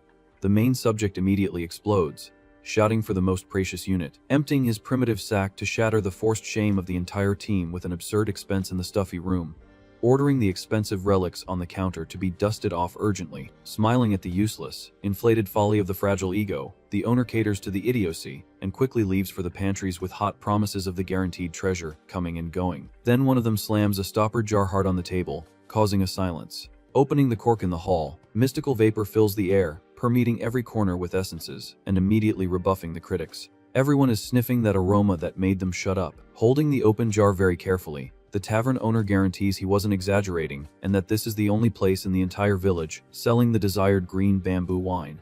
Fang Yuan just observes a commotion in the corner of the hall, confirming the information about the few establishments in that isolated region. The young cultivator breaks into a cold sweat, bitterly regretting having bought the drink on impulse, thinking it's too late to return the merchandise. But the intoxicating smell changes everything, making the leader of the hunters slam his fist on the table and declare that the liquid is excellent and that the round is on him. At this, the young man swallows hard, realizing that the small container won't be enough for 6 thirsty people at the same time. The brute gets up angrily, pointing his finger in the boy's face and calling the guy out for a fight very aggressively. Rolling up his sleeves, Zhang Yai accepts the challenge from the rabble and decides to get up from the table without flinching. A burst of energy takes over the place, leaving all the peasants completely shocked when they realize the kid is a level 1 Gu master. The boy taunts the frightened men, telling the group to bring it on, since they wanted a brawl so badly in front of everyone. The arrogant hunter loses all his composure in an instant and freezes in fear at the absurd difference in power. Taking advantage of the enemy's hesitation, the cultivator lands a strong kick, sending the big guy flying down the stairs without any difficulty. With the mess made on the ground floor, he tosses the coveted jar into the air without caring about the price. Catching the item back easily, the master inhales the aroma, confirming that the product's quality is indeed top-notch. Down below, the defeated bully puts his hands together, begging for forgiveness and offering the drink willingly as an apology for his terrible mistake. However, the young man responds by smashing the clay jar forcefully right in the middle of the kneeling hunter's face. Furious with the group's audacity, the master insults the hunters, questioning if those mere mortals thought they could flaunt primeval stones in front of him. The men cower terrified on the floor, quickly denying any intention of offending the irate cultivator. Trembling with dread, the wounded leader reinforces that disrespecting a lord of that level is a grave sin. As a humble apology, they offer the valuable stones, trying to calm the warrior's fury. The copper plate hanging from his waist indicates the young man's beginner classification, even though he appears to be almost 20 years old. Still, the dense energy emanating from his body makes it clear that he has already reached the upper stage of the initial power level. Observing the subject's weak talent, the protagonist recalls that starting training so late greatly limits the growth of warriors focused on logistics services. But in the real world, the difference in strength between a mage and simple hunters is large enough to demand total submission from the weaker ones. As he continues to eat in silence, Fang Yuan concludes that this is just the relentless nature of the world, where the bigger fish always swallows the smaller one without mercy. Satisfied with the brute display of authority, Zhang Ya decides to end the punishment, thinking the lesson has been very well learned. He turns his back and starts to walk away from the edge of the staircase, leaving the relieved targets behind. With one last dark look over his shoulder, the young man suggests they drink the liquid spilled on the floor, so they don't forget the pathetic role they played there. The icy threat makes the troublemakers shudder in dread on the lower floor, fearing another surprise attack. Only the clay shards mixed with the fragrant smoke remain on the rug, as proof of the public humiliation that occurred. Calmly, the reincarnated one taps his wooden chopsticks, getting the attention of a nearby employee. Not caring about the tense atmosphere in the air, the villain coldly asks the waiter to bring a whole bottle of the coveted green wine. The unusual request leaves the entire hall dumbfounded at the courage to flaunt money right after the violent scene from a few minutes ago. Bothered by the audacity, the Gu Master turns his head to see who the crazy person is drawing attention right in the middle of his territory. The protagonist holds eye contact with the same neutral expression as always, showing total indifference to the danger. Upon recognizing the boy from the academy, the fighter changes his posture instantly, acting much more receptive and docile. The employee quickly runs across the hall and fulfills the request, delivering the very expensive container to the silent customer at the back table. The waiter bows in respect as he rests the heavy vessel on the worn wooden surface. With the guaranteed item in hand, the former lord leaves the noisy tavern, walking alone towards the darkness of the night. His mind soon flashes back 300 years, remembering the legend of the clan's fourth leader, a legendary genius who carried the village's hopes on his shoulders. Unfortunately, this great hero ended up crossing paths with a dangerous demon known as the Flower Wine Monk. The official story says the threat was defeated after an intense battle, and ended up begging for mercy on his knees in front of the great protector. But in a moment of the victor's distraction, the villain delivered a cowardly attack, forcing them both to a tragic end together. In the memories of his previous life, the reincarnated one knows that in exactly 1 month, a drunk warrior will wander through the forest after being brutally rejected. It will be precisely the strong smell of this alcohol that will attract the much coveted mystical worm wandering the lonely outskirts. Guided by the creature's trail, the bitter man will end up entering a hole and discovering the monk's mortal remains inside a hidden cave. With the new strength acquired from the discovery, the young man's power skyrocketed, and his gold-digging lover came running back into his arms shortly after. The long-haired boy reflects on the holes in this famous story, realizing that many details make no logical sense. In the lucky guy's place, he concludes that no one in their right mind would hand over such a powerful stolen prize to the clan superiors. The normal thing would be to hide the inheritance for personal gain and completely forget about feudal things like honor and morality in a world driven by self-interest. Now with almost no money in his pouch, the strategist bets everything on this silent search, hoping not to get into serious financial trouble in the coming weeks. The mountain's energy is completely purified after the long, constant storm, leaving the air perfect for spreading the smell of the drink in the swampy region. Taking off the red cap, he confirms that the absence of the worm in the village's common areas was the first piece of this puzzle. Furthermore, the liquid's fame as the best blend in the market serves as the third and final crucial factor for the trap's success. Pouring a little of the alcohol onto a wet rock, the cultivator focuses on the mission, stating that the moment of truth has finally arrived. The attractive smoke spreads quickly among the tall bamboo trunks in the middle of the pitch-black forest. Focused on the task, the young man watches the scent disperse, waiting for any sign of stealthy movement in the surrounding vegetation. Patience becomes the only weapon available at the moment as the icy weather punishes his developing body during the harsh early mornings. Unsuccessful at the first planned spot, the manipulator walks through the dry leaves, looking for another clear area to try his luck. Once again, he pours a little of the nectar onto another smooth stone near the river, trying to increase the chances of an unexpected encounter. The distinct smell floods a new section of the valley, creating an invisible web to snag the rare parasite in the gloomy outskirts of the village. Absolute silence continues to dominate the dense forest, leaving no trace of the small worm crossing the paths traced by the night. Insistent in his blind search, the hunter repeats the ritual, pouring the bait all over the green and muddy slope nearby. The exhausting routine of dropping droplets on rocks and waiting in total silence consumes most of the boy's solitary time. Standing in the middle of the icy mists, the boy feels the weight of the container drastically decrease in his calloused hands. Looking into the dark bottom of the jar, the master notes that there is only enough content left for the final play of that plan. Turning the heavy clay pot upside down, he empties the last drop of the drink into the wild undergrowth. The viscous liquid gently hits the petals of a wild flower, splashing fine particles against the other foliage. Slowly, the alcohol runs down the damp stem, reaching the ground covered with weeds and mud without producing any visual effect. A small, shimmering puddle forms in the local humidity, exuding the rest of the exotic aroma on the cold wind coming from the mountains. The protagonist's eyes betray a wave of evident frustration as he notices that there wasn't a single shred of success in his sure bet. Despite having all the temporal and logical advantages in his favor, the pursuit of mystical power simply failed miserably in the continuous darkness. With the empty vessel in hand, the strategist laments the loss of having only 2 coins left, just when he most needs to refine his basic energy for the morning. With no patience for carrying a useless burden, he tosses the hollow jar into the tall grass, discarding the trash without a second thought. With a tired sigh, the ex-villain accepts the irritating unpredictability of fate, where not all great shots align as the perfect theory suggests. Adjusting the cloak on his back, the young man walks away from the place, wandering frustratedly away from that whole failed attempt to find a shortcut. As crickets chirp in the dark forest, the silence of the night once again dominates the environment. Fang Yuan walks through the tall grass under the moonlight, visibly tired after his failed attempt. Walking without haste, the protagonist keeps his gaze fixed on the path ahead, but suddenly a rustle in the bamboos catches his attention as a white glow plummets from above. The reincarnated one's eyes widen as he notices the unusual movement in the darkness. Clinging to the green trunk, there it is, the coveted liquor worm, shining intensely. Hiding behind a rock, the boy realizes that if the critter flies away, he'll never be able to match its speed. However, he remembers that when the insect drinks, it ends up getting drunk and flies much slower, which is the perfect opening. Just then, the creature curls up, forming a shining little ball, Wasting no time, the worm lets go of the bamboo and plummets towards the ground. The impact kicks up some dry leaves as the mystical being lands in the vegetation. Seemingly confused, the big-eyed critter starts to crawl through the weeds.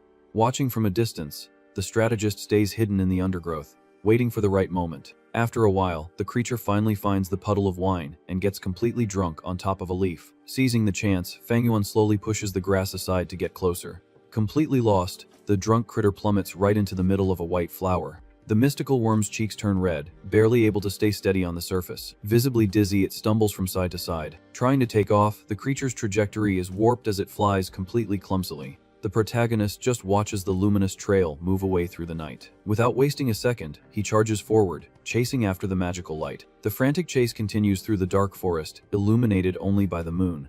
Then, the small light disappears in the middle of a dark corridor between the stone walls. Determined, Fang Yuan cuts through the tall grass, running at full speed. He keeps going, tracking the critter's path around the mountain. Stomping hard in the water, the young man crosses a shallow stream without slowing down, until he comes face to face with a huge waterfall gushing water violently from the rocks. Catching his breath, the boy smiles with satisfaction, realizing he has finally found the place. Staring at the waterfall up close, he analyzes the rock structure. Standing on the riverbank, the reincarnated one prepares to investigate what lies behind that liquid wall. Extending his hand, he passes through the curtain of cold water without hesitation. The young man squeezes through a hidden crevice in the rocks right behind the waterfall. Already in the dark interior, water drips from his face as he maintains an alert posture. Stepping on the wet cave floor, he considers the possibility of there being a venomous snake along the way. Walking cautiously through the shadows, the strategist thinks that this could all just be a trap. With an analytical eye, he assesses that the so-called flower wine monk could very well have left something deadly there. The young man continues to advance through the increasingly narrow stone tunnels. But at the same time, he also considers the chance of there being absolutely nothing at the end of the path. Just then, a faint beam of light appears in the darkness, illuminating the top of his head. The protagonist stops suddenly, focusing his attention on a specific point. Pushing hard, he moves a heavy rock that was blocking the passage. His hand grips firmly on the rough edge of the newly opened crevice. Squeezing his body, the boy forces himself through the narrow passage between the walls. Now in a space covered with roots, he notices that he has walked for a good while, and should have already passed the main rock. Assessing the distance covered, he concludes that he must be exactly in the heart of the mountain at that moment. Observing the place, he identifies peculiar flowers and concludes that there are mystical beings with the most varied forms in nature. Without delay, the young man pushes the thick vegetation out of the way with his own hands. Just ahead, a huge dead tree root dominates the center of the rocky chamber. Right in the middle of the twisted wood, a macabre figure rests in silence. The ex-villain gives a slight smile, pushing aside the last branches obstructing his view. With agility, he grabs the drunk worm that was sprawled out on the dry leaves. Carefully, the boy safely tucks the precious creature inside his clothes. With that done, his attention turns completely to the grim structure in the center. A dusty human skeleton is trapped among the thick tree roots. With a confident smile, the protagonist affirms that he has finally found the legendary flower wine monk. Curious about the mortal remains, he extends his hand, wondering if he should touch the bones. But suddenly, he freezes in place, sensing he has been followed there. With a tense look, he wonders if his recent outings have raised suspicion or if his uncle sent a spy. The image of the brute from the tavern crosses his mind as he desperately searches for a quick solution. Gritting his teeth in frustration, the reincarnated one knows he is still just a beginner with no battle worms, and is too weak for a direct fight. Using his intelligence, Fang Yuan bluffs out loud, stating that the intruder has already been poisoned by his trap at the entrance, and will be gone in 7 days if they don't receive the cure. With a cynical expression, he warns that he might even hand over the liquor worm if the pursuer wants to negotiate. The chamber remains in a disturbing silence as the boy focuses his vision on the rock wall ahead. Unexpectedly, a voice echoes through the cave, begging for its own life and offering anything to the so-called monk. Confused by the situation, the protagonist takes a step back, realizing that something grand is about to happen. Just then, a giant red illusory projection appears in the environment, showing a bald man laughing while humiliating the supposed hero of the clan. The muscular villain in the illusion mocks the defeated warrior, saying he expected more from someone with such a high level. Observing the magical scene, the reincarnated one recognizes that the projected brute is indeed the flower wine monk. Kneeling pathetically on the ground, the prisoner cries desperately, debasing himself to a worm as he pleads for mercy. From the appearance of the humiliated figure, Fang Yuan deduces that this is the famous fourth leader of the clan, and the others in the background are the former elders. The monk in the projection scoffs at their false hospitality, revealing that the leadership tried to poison his drink during a banquet. Furious, the bald man points his finger, shouting that they greatly underestimated someone who carries the title of wine master. He states that if the politicians had cooperated, none of this would have happened. But since they tried to use his head to gain fame, they would now face the consequences. In a panic, the clan leader offers a priceless spiritual spring and a cave full of rare orchids in an attempt to buy his life. Crying hysterically, the ruler swears absolute loyalty, even accepting to become the monk's slave to avoid being ended. Desperate, the village leader shouts that the slavery worm is too precious and is level 5, questioning if the monk really thought he would have won. Just then, the prisoner points out he's already been infected by the gate poison and demands the cure. Trying to bargain for his own life, the ruler promises that the clan will provide 3,000 moon orchids every week, plus another 3,000 primeval stones. Analyzing the offer, the wine master warns that he will make periodic visits to collect the goods and temporarily suppress the poison, sparing his rival's useless life. Completely relieved, the defeated man bows to the ground, thanking him profusely for the mercy he received. The flower wine monk scoffs at that pathetic attitude, stating that he hates those who beg like dogs and questioning if that coward was truly worthy of the title of a level 4 master. But suddenly the invader lets out a groan of pain, feeling something strange weaken his body. Seizing the perfect opening, the clan leader unleashes a cutting blow upwards, catching his adversary completely by surprise. The impact throws the monk back, who spits blood furiously upon realizing the cowardly ambush. Now on his feet and exuding arrogance, the ruler reveals that he used an insect specializing in concealment that restricts the target's primeval C. Cynically, he questions how the enemy could deal with that after already having spent so much energy in the battle. Returning the humiliation, the politician suggests that the warrior surrender obediently and become his servant, guaranteeing that he might even stay alive if he's a good doormat. Consumed by a murderous rage, the monk tells them all to go to heck and charges forward, unleashing a devastating attack. Frightened by his rival's insanity, the leader retreats, ordering his men to take down the invader, calculating that his energy will soon run out due to the magical restriction. Without retreating an inch, the wine master shouts for them all to come and meet their end, starting a brutal slaughter against the clan members. Back in the present, the illusory projection begins to fail, and the shining beetle falls clumsily from the wall. The small insect hits its head and is stunned on the ground while Fang Yuan watches the sudden end of the recording. The magical image displays intense scenes of the violent exchange of blows, staining the entire scene with blood. Bodies are thrown violently as the carnage unfolds without mercy against the village defenders. Stomping firmly on the stone floor, the monk advances, exhausted after decimating the enemy resistance. Covered in the blood of the fallen, the warrior rises victorious before the leader, who is now kneeling once again. Panning, the survivor curses the situation, visibly worn out by the accumulated injuries from the battle. Boiling with hatred, he warns that he will return in the future to deal with all of them once and for all. Wasting no time, the wine master delivers a massive blow, opening a huge passage in the solid rock. The projection shows the ruler begging once more, reminding him that he will turn into a pool of puss in 7 days because of the poison, and debasing himself as trash to try and be saved. Standing in the dark cave, the protagonist remains focused on the reddish image of the enemy pleading for mercy. Understanding the whole story behind the mystery, the boy murmurs calmly, confirming his suspicions. The magical beetle continues to shine on a branch, projecting the scene of humiliation, revealing itself to be an audio-video insect left by the monk himself in the past. Evaluating the events of his previous life, the young man deduces that the man who found this place long ago realized the enormous risk of looting everything alone. For fear of being executed by his superiors if they found out, that former discoverer preferred to report the finding to prove his loyalty. Unlike this submissive posture, Fang Yuan decides he will not share the treasure with anyone after all the work he put into tracking the path. With a cold and focused look, the reincarnated one reflects that he doesn't care in the slightest if he ends up being discovered in the future. Stretching his arms relaxedly, the boy thinks that profit only comes to those who take risks, considering the discoverer from the past a huge coward. With his own hands, he breaks the dry branches blocking the center of the area. Stepping over the wooden debris, the strategist advances without hesitation towards his goal. Straight to the point, he reaches the monk's mortal remains, which are still trapped among the thick tree roots. Searching the ancient bones, the young man picks up a small leather pouch that makes a metallic sound as it's lifted. Inspecting the inside of the bag, he finds only 15 primeval stones and curses the dead man for being a stingy old coot. Observing the skeleton more closely, the ex-villain concludes that leaving a few coins wasn't so bad after all, considering the monk spent almost everything trying to heal the damage from the ambush. Sliding his fingers through the dry earth, he notes that magical insects need specific foods to survive, sometimes even requiring sunlight. In the past, the wine master had cultivated wine, sackflowers and rice pouch grass in this exact spot to sustain his worms. Staring at the silent skull, It's clear that the continuous restriction imposed by the leader's trap inevitably dragged the warrior to his end.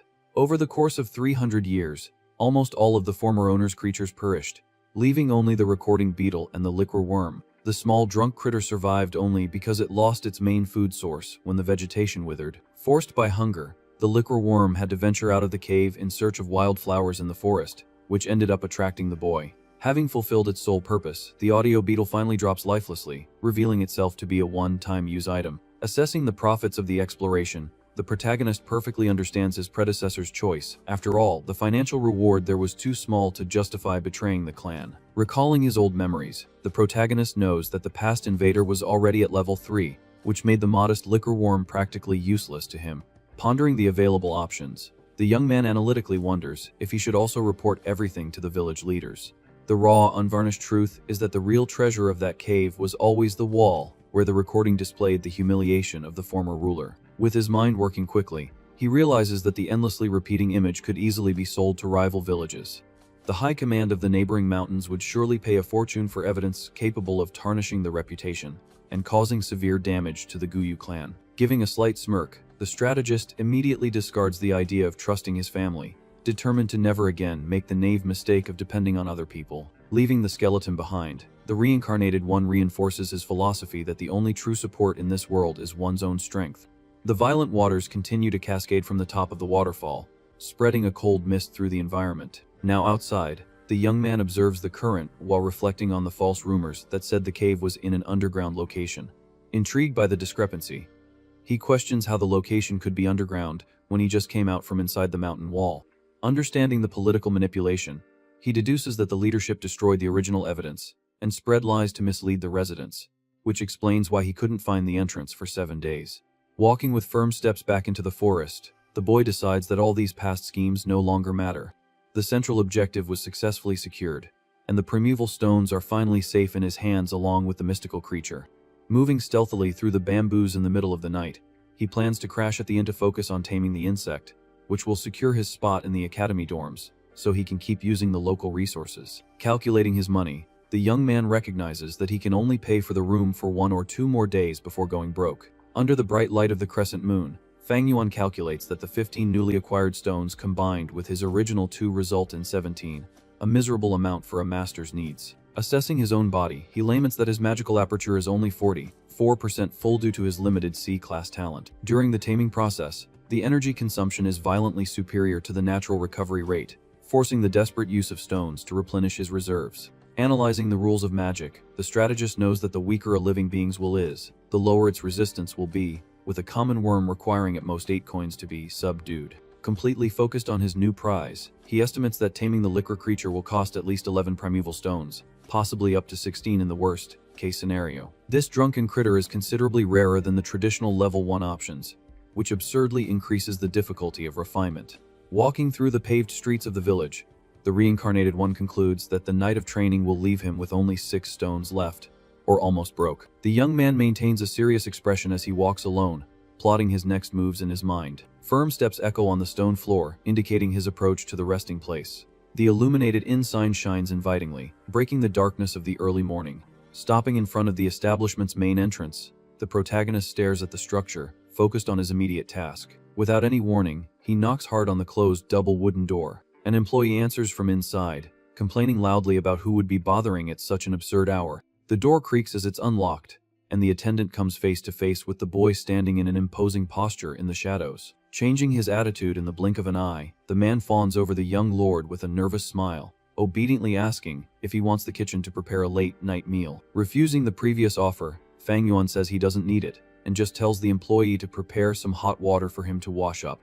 The attendant bows quickly, agreeing, and asks the young lord to go to his room, while assuring him that the water will be delivered immediately. As the boy walks away, the man sighs, imagining how wonderful it would be to have the talent to cultivate and become a master. Walking through the dark corridors, the protagonist reflects that magic gives the power to transcend mortals, but the price for this strength is also very high, with the first difficulty being financial resources. As everything requires primeval stones, he concludes that as a master's level increases, the amount of required resources goes up with it, making the path of cultivation extremely difficult without strong support from behind. Now inside the room, a lone candle is lit, illuminating the space. The employee walks slowly down the corridor, carrying a wooden basin full of hot water. Stopping in front of the room's door, he makes a respectful bow and retreats silently. At that, the boy wrings a wet cloth over the basin to remove the excess water. With the damp towel, the ex-villain cleans his own body as hot steam rises in the room.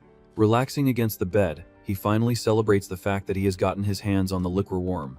Sitting on the mattress, the strategist analyzes that this creature is even rarer than the moonlight insect because, in a way, it improves a master's latent talent. Carefully, he raises his hand, revealing the small, shining critter in his palm. The worm rests peacefully, emanating a faint bluish aura from its chubby body. Closing his eyes in concentration, the reincarnated one begins to channel his energy as a greenish glow appears on his face. A sphere of green energy forms violently, concentrating all the boy's magical power. Remaining calm, he assesses that his current base is only level 1 initial stage, but the liquor worm will be able to condense his essence to reach the intermediate stage. A benefit too grand to be described in a few words. But the protagonist recognizes that he hasn't completely mastered the creature yet. He first needs to refine it to transform it into his vital insect. Focused on the process, he wonders if he will be able to use the critter freely and refine his energy with maximum efficiency. Reacting to the magic, the small insect floats in the air, enveloped by the greenish currents. The strategist tenses, realizing that the creature has an absurdly strong resistance and is devouring his essence at a rate twice as fast as what's needed to tame the moonlight insect. Boiling with determination, he swears he will master the liquor worm no matter what happens. The candle continues to burn on the table, marking the slow passage of time inside the silent room. The continuous effort makes sweat run down the young man's face, showing the extreme physical exhaustion. Without giving up, the young man continues to force his aura against the shining sphere that traps the mystical animal. Now much shorter, the melted candle shows that the entire early morning was consumed in the refinement attempt. The first rays of sun begin to pierce through the cracks of the wooden window, announcing the dawn. Completely exhausted, the reincarnated one finally understands that this insect was very likely the former monk's vital creature. Analyzing the situation, he deduces that since the past warrior was level 5, the worm also had that same rank but ended up dropping to level 1 due to the lack of food over all these years, although its will remains as firm as a rock. With this realization, the protagonist perceives that he is fighting directly against the persistent determination of the dead monk, which makes mastering it immensely more difficult than taming a common wild beast. Faced with this barrier, the ex-villain concludes that it's impossible to complete the process in a month without the help of a higher-level master to suppress the creature's aura. After calculating the cost, he notes that the 17 stones he possesses won't be enough, and that he will need at least 30 to succeed. Frustrated with the situation, the young man ends the training, acknowledging the problem but determined to refine the worm no matter what. Hungry after the effort, he decides to go downstairs to fill his stomach first and think of a way to get more money. The boy sits alone at a table in the empty hall to have his breakfast. Calmly, he starts eating, picking up a piece of meat. Suddenly, Fang Zheng appears, furiously demanding why his brother is staying at the inn and didn't come home last night. Not giving a damn about the scene, the protagonist continues to chew his meal, completely ignoring his presence. Losing his patience, the rookie demands to know what was done to Shen Kui, complaining that the girl hasn't stopped crying since she left the room, and that it only got worse when he tried to console her. In response, the wine master just casts a silent glance at the annoying boy. Bothered by the indifference, the younger brother stands there, waiting for some justification. Slamming his hands hard on the table, the rookie shouts that the servant was always kind, and that the frustration of having a C-class talent doesn't give him the right to take his anger out on others. In a swift move, the reincarnated one lands a violent slap across the stressed-out boy's face. With a look of contempt, the protagonist calls his brother useless, questioning what kind of tone that is to use with his elder, and if he would really turn his back on his own blood for some random servant girl. Shocked by the blow, the young man holds his face and murmurs painfully that his brother had never hit him before. Outraged by the aggression, the boy retorts that it's not his fault if the heavens gave him an A-class talent and only a C-class to his older brother. At that, the protagonist lands another stinging slap, calling the kid a naive fool. Pulling up memories from the past, the ex-villain asks if the rookie remembers who took care of him his whole life after their parents passed and things got tough. Without giving him space, he continues to throw in his face all the times he gave him new clothes, asked the kitchen to prepare extra sweet porridge, and defended the boy from bullies on the street. Boiling with feigned disappointment, the master questions how the kid has the nerve to raise his voice over some random maid, and points out that, since he has adopted their aunt and uncle as new parents, their brotherly relationship means nothing anymore. Feeling the weight of the words, the boy tries to defend himself, stuttering that he has always longed for the warmth of a family since childhood. Cutting the drama short, the reincarnated one turns his back and coldly decrees that from this day on, they are no longer brothers. Frightened by the definitive rejection, the rookie shouts for his older brother, but the protagonist announces that the servant girl is still untouched and proposes a trade the girl for the kid's 6 primeval stones. Cynically, he approaches, saying that love is normal and doesn't need to be hidden, warning that it's no problem if the trade is refused.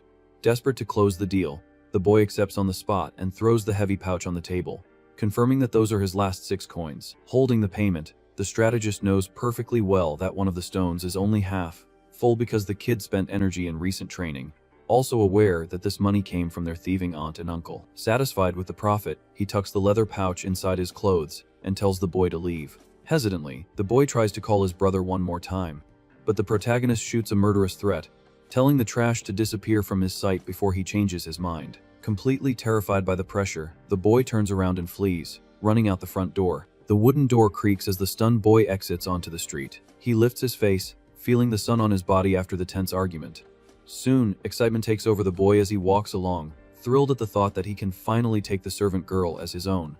Standing in the shadows of the entrance, the older brother silently watches the sucker leave. Without showing any emotion, he simply turns his back to the street. The inn attendant approaches hesitantly, asking if the young master wants his food reheated. The ex-villain stops mid-stride, paying attention to the nosy employee. Sensing the heavy atmosphere, the man scratches his own face, indicating that he heard the whole commotion and the stinging slaps at the table. The protagonist assesses the situation coldly, without showing any shame for the scene he just caused. Returning to the table, he sits down calmly and stares at the meal that has now gone cold. In an authoritarian tone, he tells the attendant to take the plates and heat everything up at once. The young man waits in silence with a calm mind after solving another financial problem. Far away, the boy's uncle reacts in shock, asking if his older nephew really said those absurd things. Kneeling on the floor of the mansion, the boy reports intently that the conversation at the inn happened exactly that way. Hearing this, the man seethes with rage upon realizing that his manipulation plan was completely ruined in an unexpected way. The boy's uncle keeps his head down, seething with indignation at the failure of his plan. In a stern tone, he reprimands Fang Zheng, warning that Shen Kuai is the rookie's personal property and should never have been used as a bargaining chip by his older brother, stating that he would have reassigned the servant if the boy had asked earlier. Completely flustered by the scolding, the boy agrees, raising his hands in surrender as he is dismissed from the room. The man then points out that the boy gave all the stones to the protagonist, handing him 6 more coins to replace the loss and demanding that he use the resources to tame his insect and secure first place. Feeling the weight of the demand, Fang Zheng lowers his head, ashamed of the whole situation. Giving no room for tears, the uncle tells the boy to run back to his room and focus on his training because time is running out. Obeying the order immediately, the rookie walks alone down the palace corridor towards his quarters. As soon as they are alone, the man slams his hand violently against the table, venting his fury. Cursing his older nephew as a scoundrel, he complains to his wife that the kid was too cunning to use the employees to force a trade. Trying to calm things down, the aunt argues that it's only 6 stones, but the husband retorts angrily that the boy now has 12, and that's more than enough for his cultivation to progress rapidly, potentially reaching level 2 in 3 years. Seething with frustration, the man explains that the protagonist's low cultivation level decreases his chances of stealing the family inheritance next year, and that's why they need to hinder the boy now to make him fall behind his peers. Following that line of reasoning, he details that the academy only rewards exceptional students, so without the initial resources, the ex-villain will end up stagnating for good. With this vicious cycle in mind, the uncle plans to see if the kid will be able to reach the intermediate stage of level 1 in a year, while the wife questions why her husband, being level 2, is so afraid of the threat.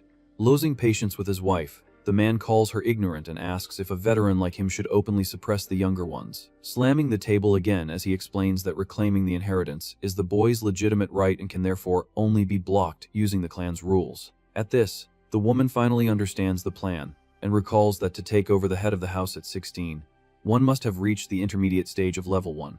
Finalizing his train of thought, the uncle admits that Fang Yuan is too intelligent calculating, lamenting that the idea of using Shen Kai to cause trouble ended up netting the boy 6 primeval stones. Observing the full moon through the window, the conspiracy leader wishes his genius nephew were so easy to manipulate, instructing his wife to treat Fang Zheng better from now on because of his A-class talent and the obvious dissatisfaction he harbors for his older brother. 2 days pass in the silent village as the aunt and uncle's nightly plans remain focused on turning the rookie's grudge into the perfect weapon against the protagonist. Meanwhile in his room, the ex-villain continues to sit on the bed, intensely focused on his magical training. The liquor worm floats in the air, exhausted after the boy spent 2 whole nights and 12 primeval stones, managing to complete only a tiny fraction of the taming process. Calculating the time with his eyes closed, the strategist is certain that the other students will manage to refine their insects in the coming days. But he doesn't care about falling behind as long as he secures his special creature. Suddenly, the small, shining critter begins to emit erratic pulses of energy from its body. An immense magical vortex opens violently in the air, spinning out of control. Surprised by the abrupt reaction, the young man opens his eyes, realizing that the worm is counterattacking with full force. Maintaining a firm posture, the reincarnated one decides to bet everything on this last attempt, knowing that withstanding this onslaught will definitively break the creature's resistance. Clasping his hands with agility, he concentrates all his aura into the process, fully aware that any minimal distraction will ruin days of effort. A thunderous shockwave explodes through the room, forcing the boy to hope that no one appears in the hallway to investigate the noise. In the center of the dark vortex, a blinding light erupts, accompanied by a sharp, metallic sound. Breaking through the storm of energy, the majestic form of a giant cicada emerges, floating in the air. Completely shocked by the unexpected appearance, the protagonist immediately recognizes that this is the legendary spring-autumn cicada. The face of the mystical insect emits a pulsating and intimidating glow in the midst of the chaos.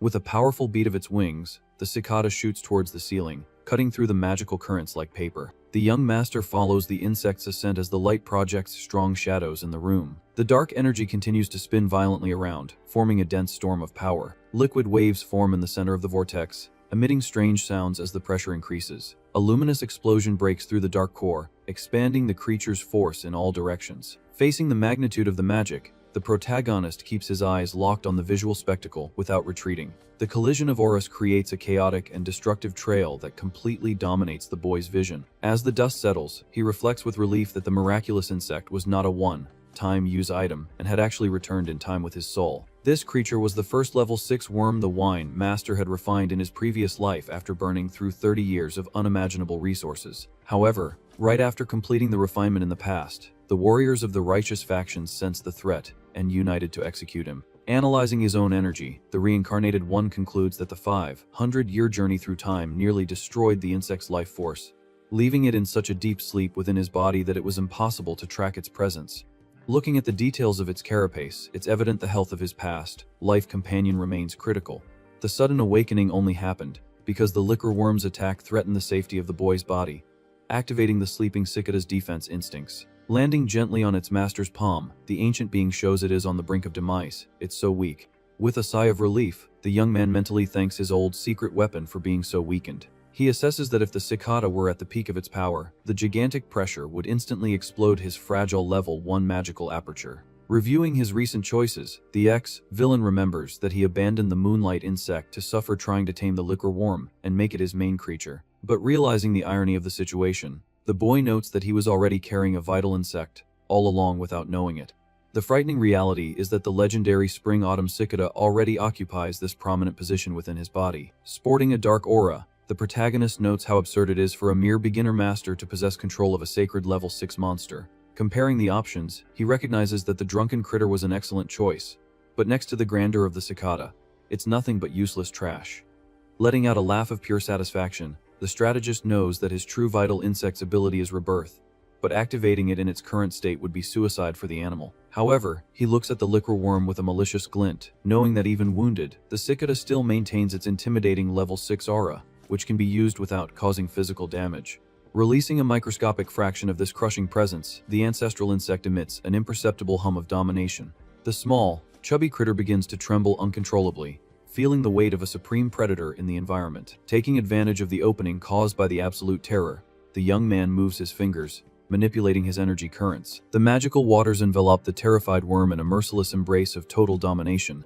Unable to offer any resistance under the dread of the ancestral aura, the creature is easily imprisoned by the boy's blue shackles. With an intense glow covering the little animal's body, the refinement process is finally completed with perfect success. A ray of light plummets from the top of the vortex, diving into the depths of the boy's magical aperture. The newly subjugated insect slides down the energy current towards its new home. Collapsing exhausted onto the pool of spiritual water, the little critter closes its eyes, completely drowsy after the psychological battle.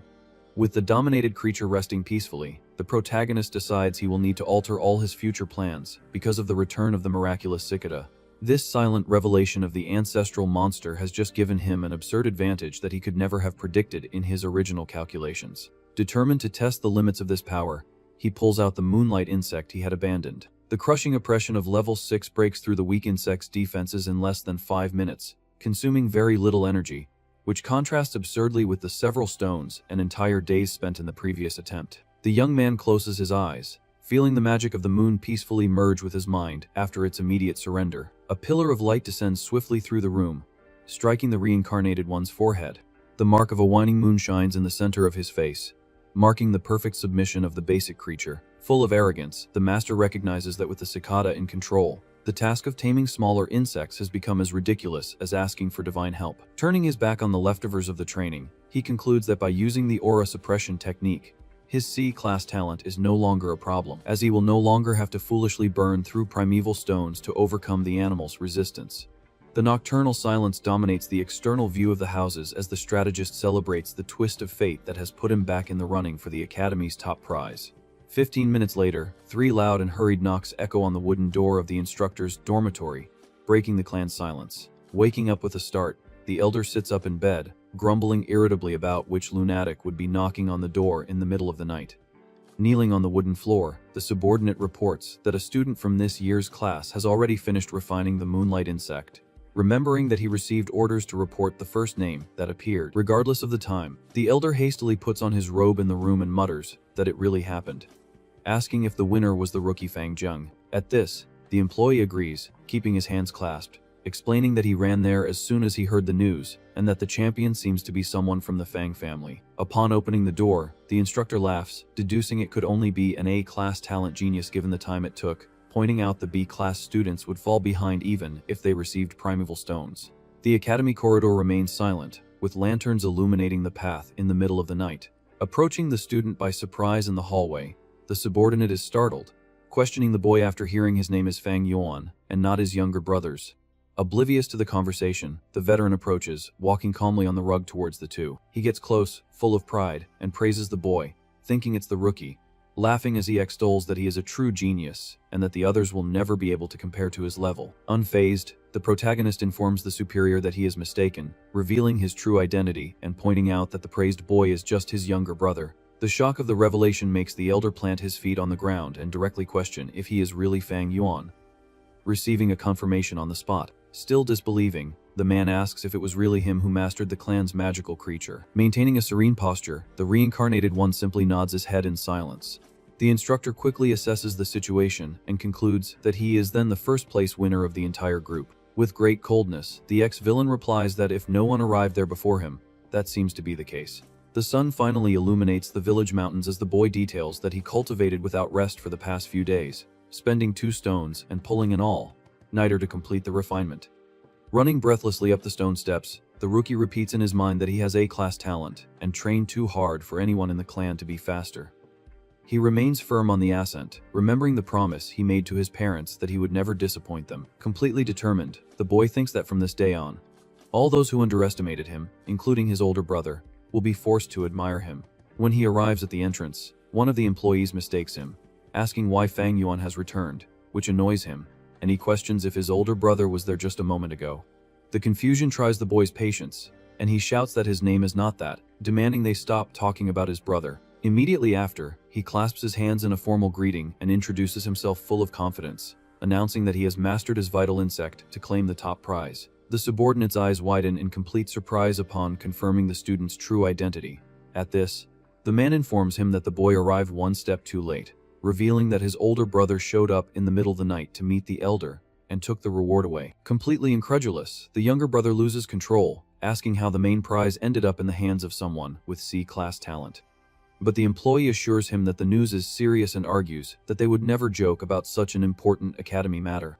He explains that everything has already been validated by the leader, and that the official list will be released soon, finding it strange that the protagonist didn't announce his victory at home. The weight of the revelation paralyzes the young man in the middle of the illuminated courtyard as the 2 men watch him from a distance. With his face covered by shadow, the boy is stunned, trying to process how that impossible defeat happened. Frustrated with the result, he clenches his fists, lamenting that he tried so hard while the other was out drinking, finding it an absurd injustice to lose the top spot. The echo of his indignation spreads through the mountains as the boy screams, submerged in his own hatred. The wooden plaque displayed at the academy officially nails the protagonist's name at the top of the student rankings. The mansion's lavish roof contrasts with the village gossip, where people find it impossible and absurd that an A-class talent lost to a C-class student. Meanwhile, inside the main residence of the Mo family, a servant bows in respect before the leader seated at the back of the hall.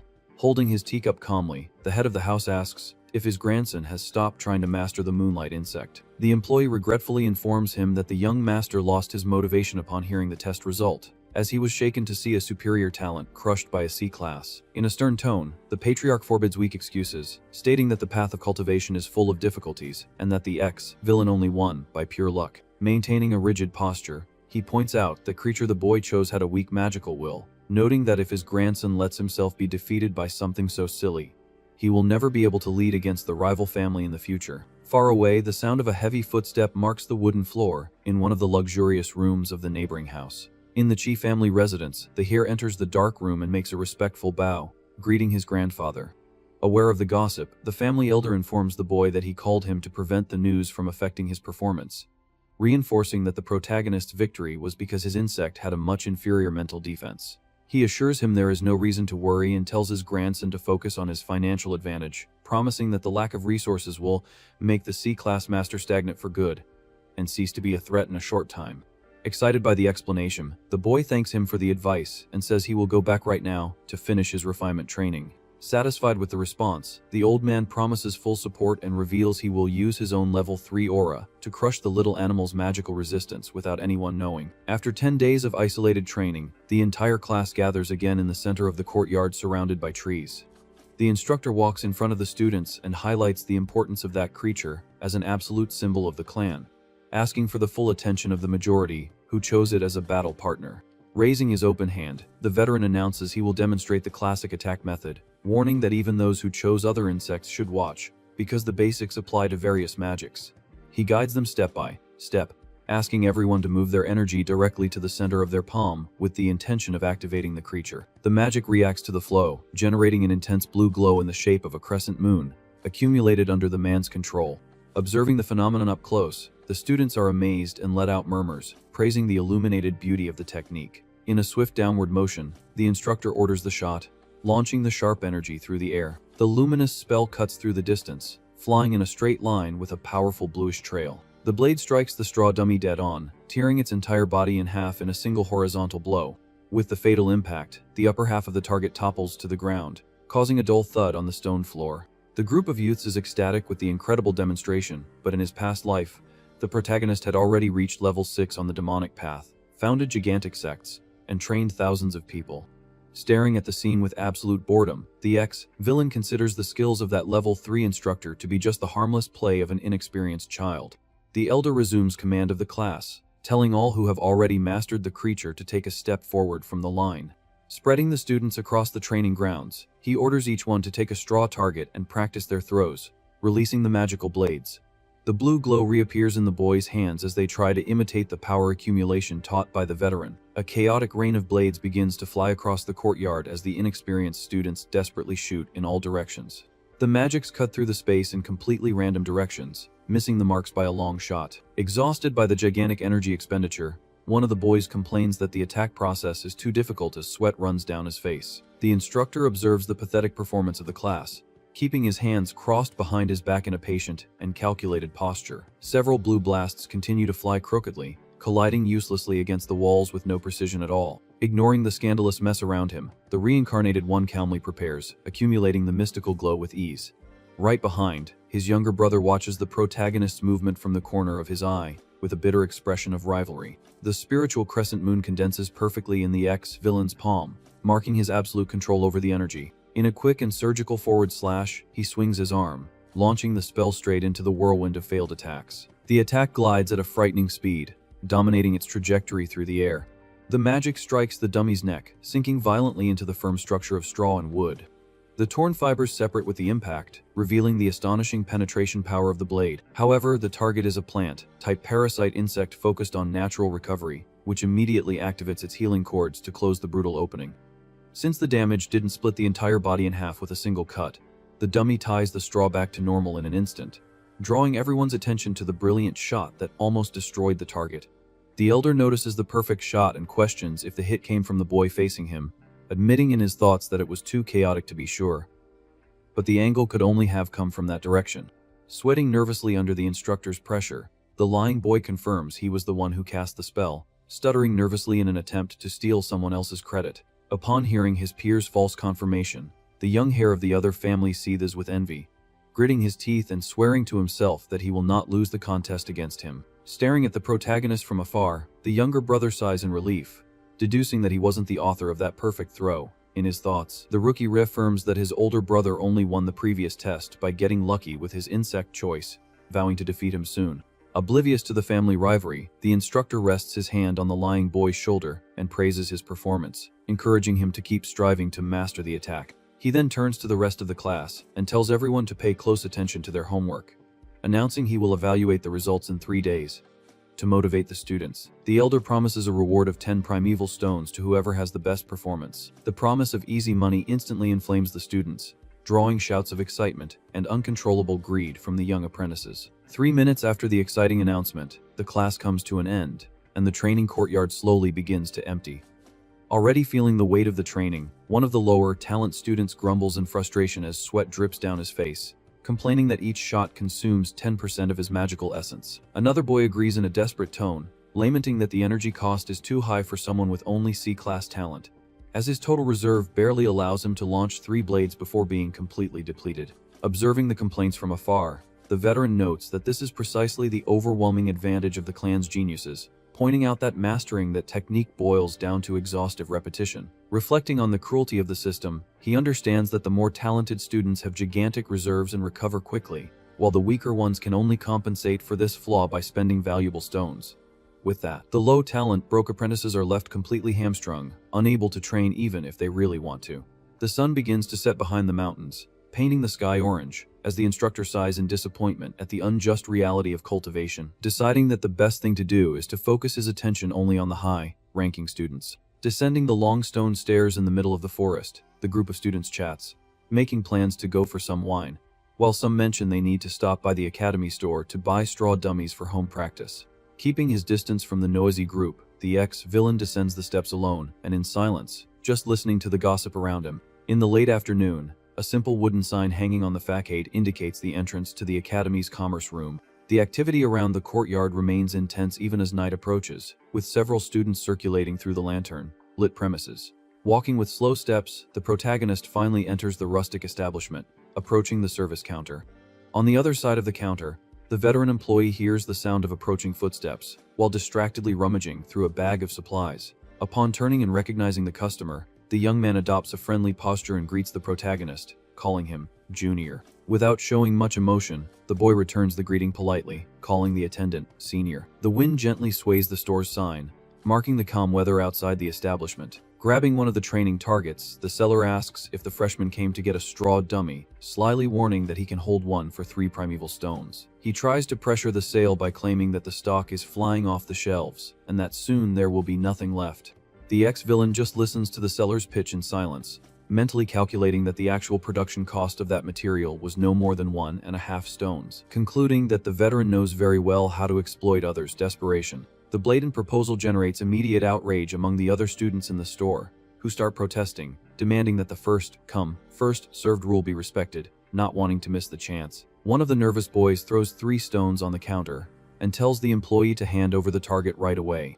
The chaos of the freshmen fighting over the products amuses the seller, who laughs as he collects the payments at the store's door. Turning his attention back to the protagonist, the young man assumes an air of superiority and reveals that he has an extra dummy hidden under the chest, warning that this is the last chance to buy. Completely ignoring the sales pitch, the reincarnated one curtly states that he just wants to buy 10 petals of the moon orchid. The brutal break in expectation leaves the employee completely speechless for a moment, confused by the refusal of the most coveted item of the moment. With no way to insist, the attendant opens a noisy wooden drawer, revealing several neatly organized packets of herbs. He takes out one of the sealed envelopes and hands it to the boy, maintaining a professional posture, asking the customer to confirm the exact quantity of 10 petals. The young man evaluates the package in silence with his always focused and unshakable gaze.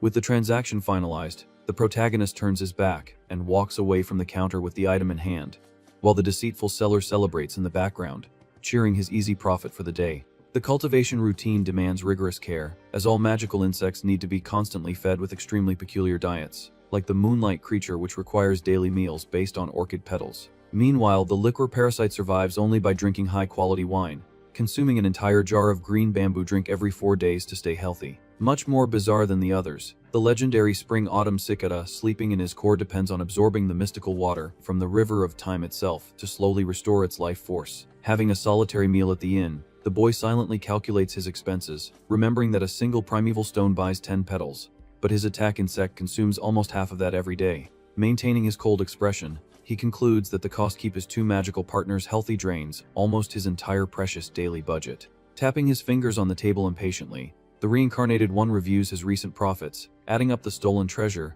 the money extorted from his own younger brother, and the Academy's reward, which had raised his savings to over 40 stones. However, the initial expenses for refining the insects and the high cost of living took a heavy toll on his wallet, leaving his current balance quite compromised. Opening the small cloth pouch in his hands, the ex-villain sighs heavily upon realizing he has only 20 stones left to survive on. Entering his dark room at the Academy, he plans his next steps, knowing that his aunt and uncle have cut off his allowance for good. With only the weekly subsidy offered by the clan remaining, the boy decides he needs to get noticed in the throwing exam to get his hands on the special prize of 10 coins. Later, the innkeeper respectfully approaches the young man at the establishment's counter to pass on an important notice. Very friendly, the man explains that the neighboring village's merchant caravan will soon pass through the clan and buy up the entire stock of green bamboo wine. Knowing that the customer is very fond of this drink, he decided to warn him before it's all gone. The news catches the protagonist by surprise, as feeding the liquor worm with low-quality drink would require an absurd volume of jars every day, which would certainly raise unnecessary suspicion at the Academy. To avoid any future problems, the boy doesn't think twice and tells the merchant to set aside 5 jars of the good wine immediately, ordering employee to carry the goods to his dorm. 3 days fly by, and the martial arts class begins with the professor demonstrating dodges, quickly ducking to escape a direct punch while teaching the importance of counter-attacking at the right time. Taking advantage of the opening left by the reckless opponent, the bald master lands a powerful punch directly to the target's abdomen, explaining that one should not be afraid of impulsive aggressors who attack by swinging their arms without thinking. The combat master's foot scrapes firmly on the stone floor, ensuring a solid base to continue his furious attack. In the blink of an eye, he unloads a brutal sequence of heavy punches against the sturdy structure of the wooden training dummy. A final violent cross hits the target dead on, shattering the wood and proving the devastating impact of the brute force body technique. The frantic pace of the demonstration leaves some of the freshmen exhausted and uninterested, letting out sighs of boredom in the middle of the audience. Ignoring the boring class, the group of students starts gossiping about the impending magic throwing evaluation, grumbling that even with home practice using purchased targets, their hit rate is still a total failure. The students' disrespect doesn't go unnoticed by the professor, who stops his movement with his face covered in sweat and an expression of pure irritation. With no patience for the lack of discipline, the instructor lets out a bellow, telling everyone to shut up immediately and pay attention to the class, giving the gossiping group a good scare.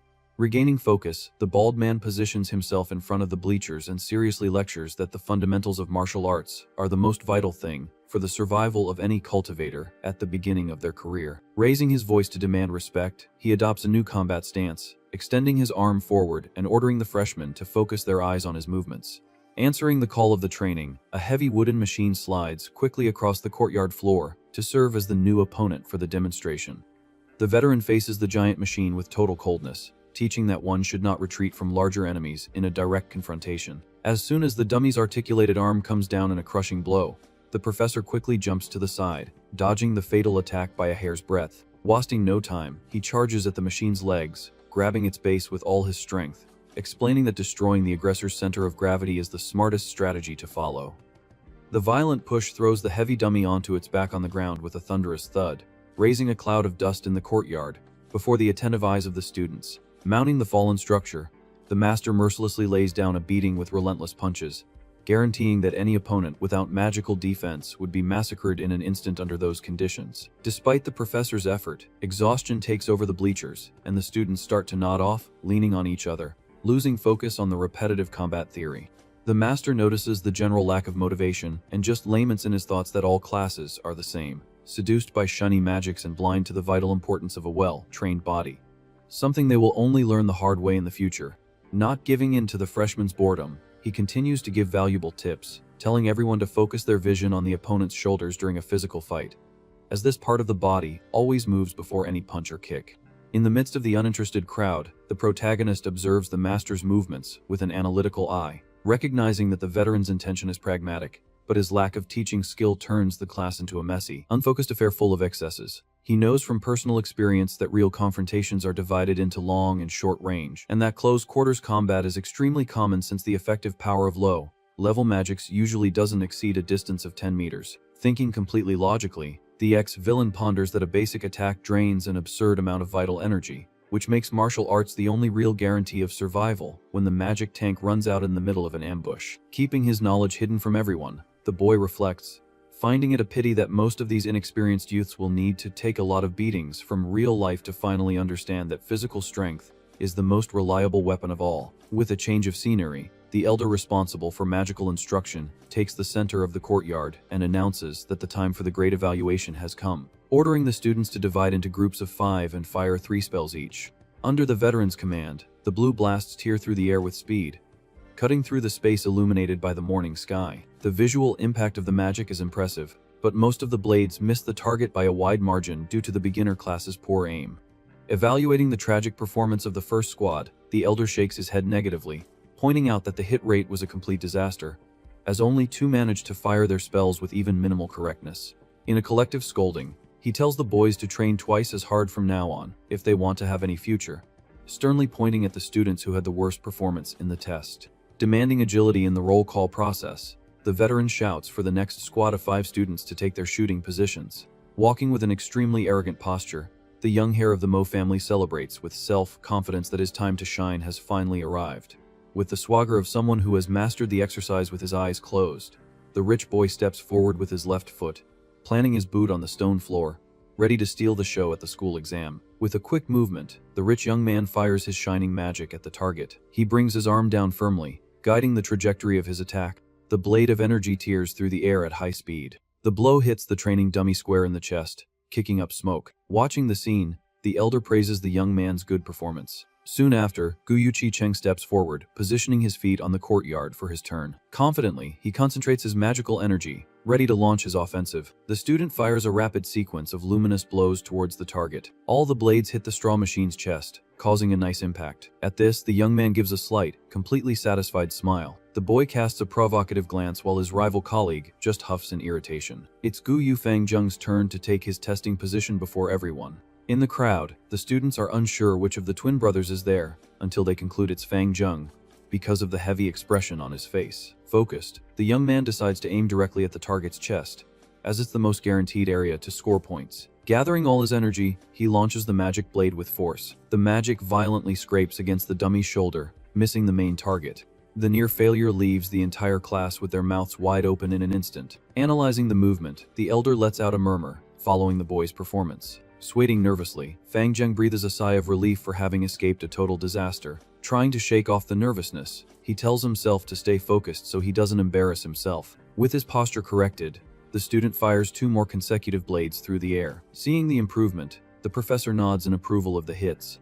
In the bleachers, the class bets that the top 3 will be the day's winners, but the subject soon changes when they realize who is next to present. Walking with his usual tranquility, Fang Yuan approaches the shooting area. The veteran stares at the protagonist seriously, remembering who he is. Seizing the opportunity, Chi-Cheng taunts that the previous victory was pure luck, and that now the failed genius will show his true skill. Observing the scene, Fang Zheng clenches his fists, mentally assuring himself that he has trained hard and will finally surpass his older brother. Ignoring the pressure around him, the ex-villain just raises his hand, unleashing his power.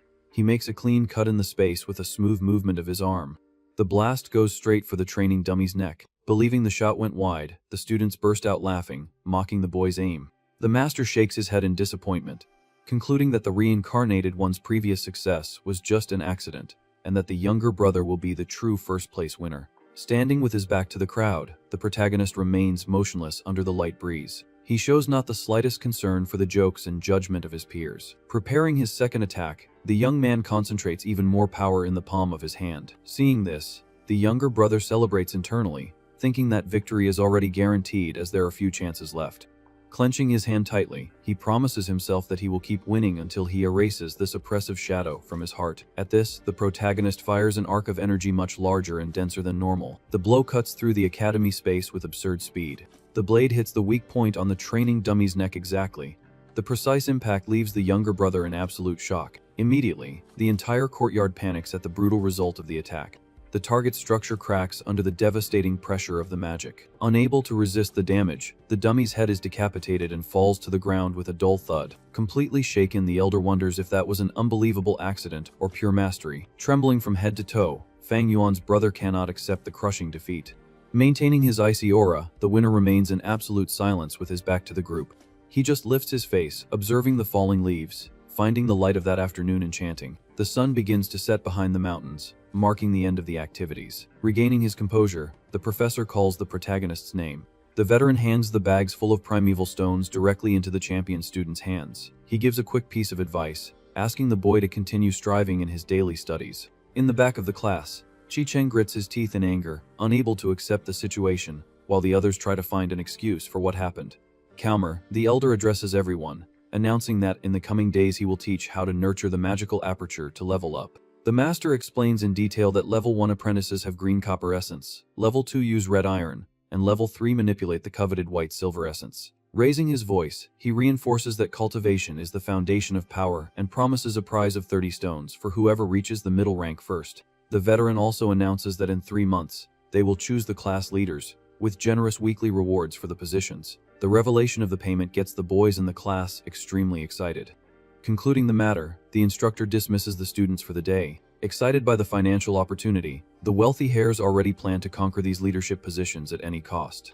Walking through the courtyard, Chi Cheng reflects that the money doesn't matter as much as the glory and status of being far above the other students.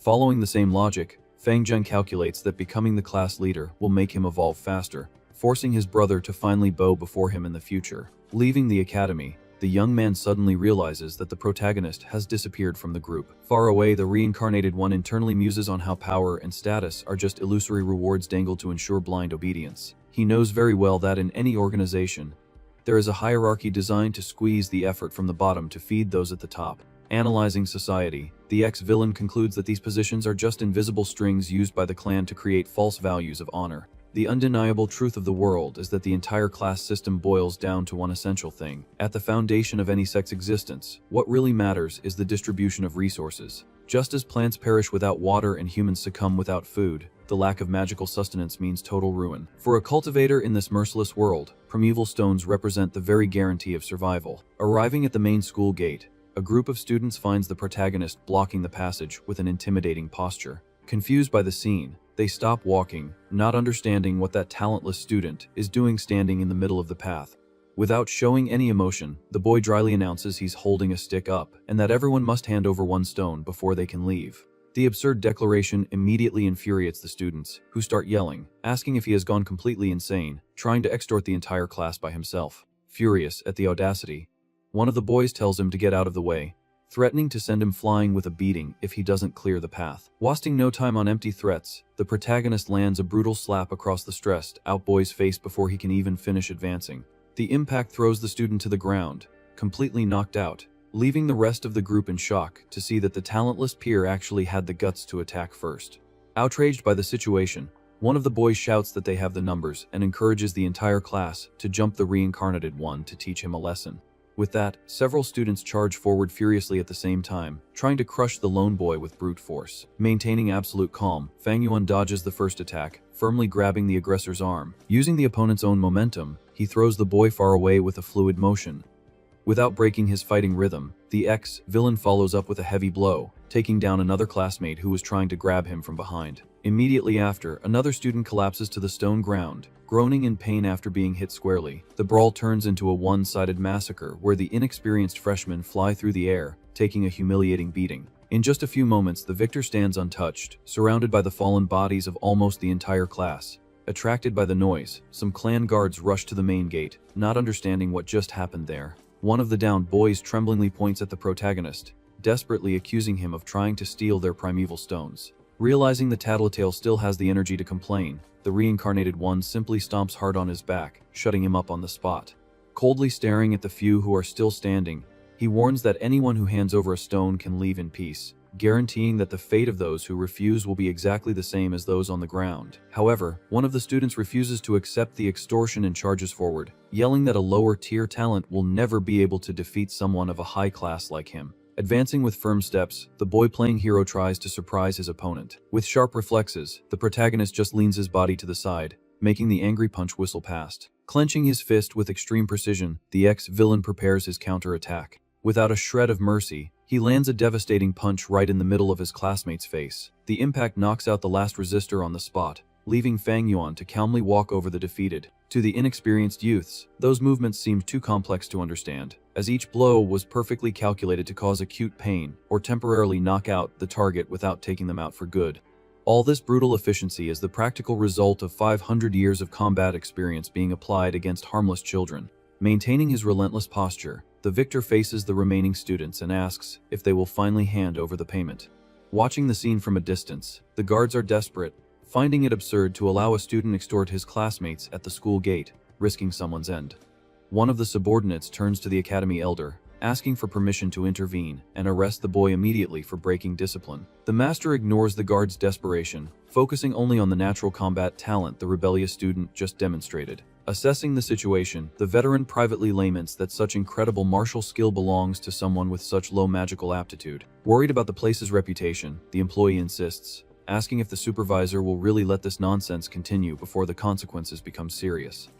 Showing coldness, the professor questions the reason for interrupting the fight, assuring him that the boy has the situation completely under control. The master technically explains that the reincarnated one's attacks are surgical, applying the exact force only to knock out the opponents without causing permanent damage. He details that striking the back of the neck would be fatal, but the student intentionally focused on the side of the neck, proving that none of those boys on the ground are seriously injured. Even seeing that the students are only knocked out, the guard retorts, asking if the school doesn't have a duty to treat the injured. Bothered by the boy's audacity, the watchman argues that allowing this mess at the main gate will tarnish the clan's name and stain the master's own reputation if the gossip spreads.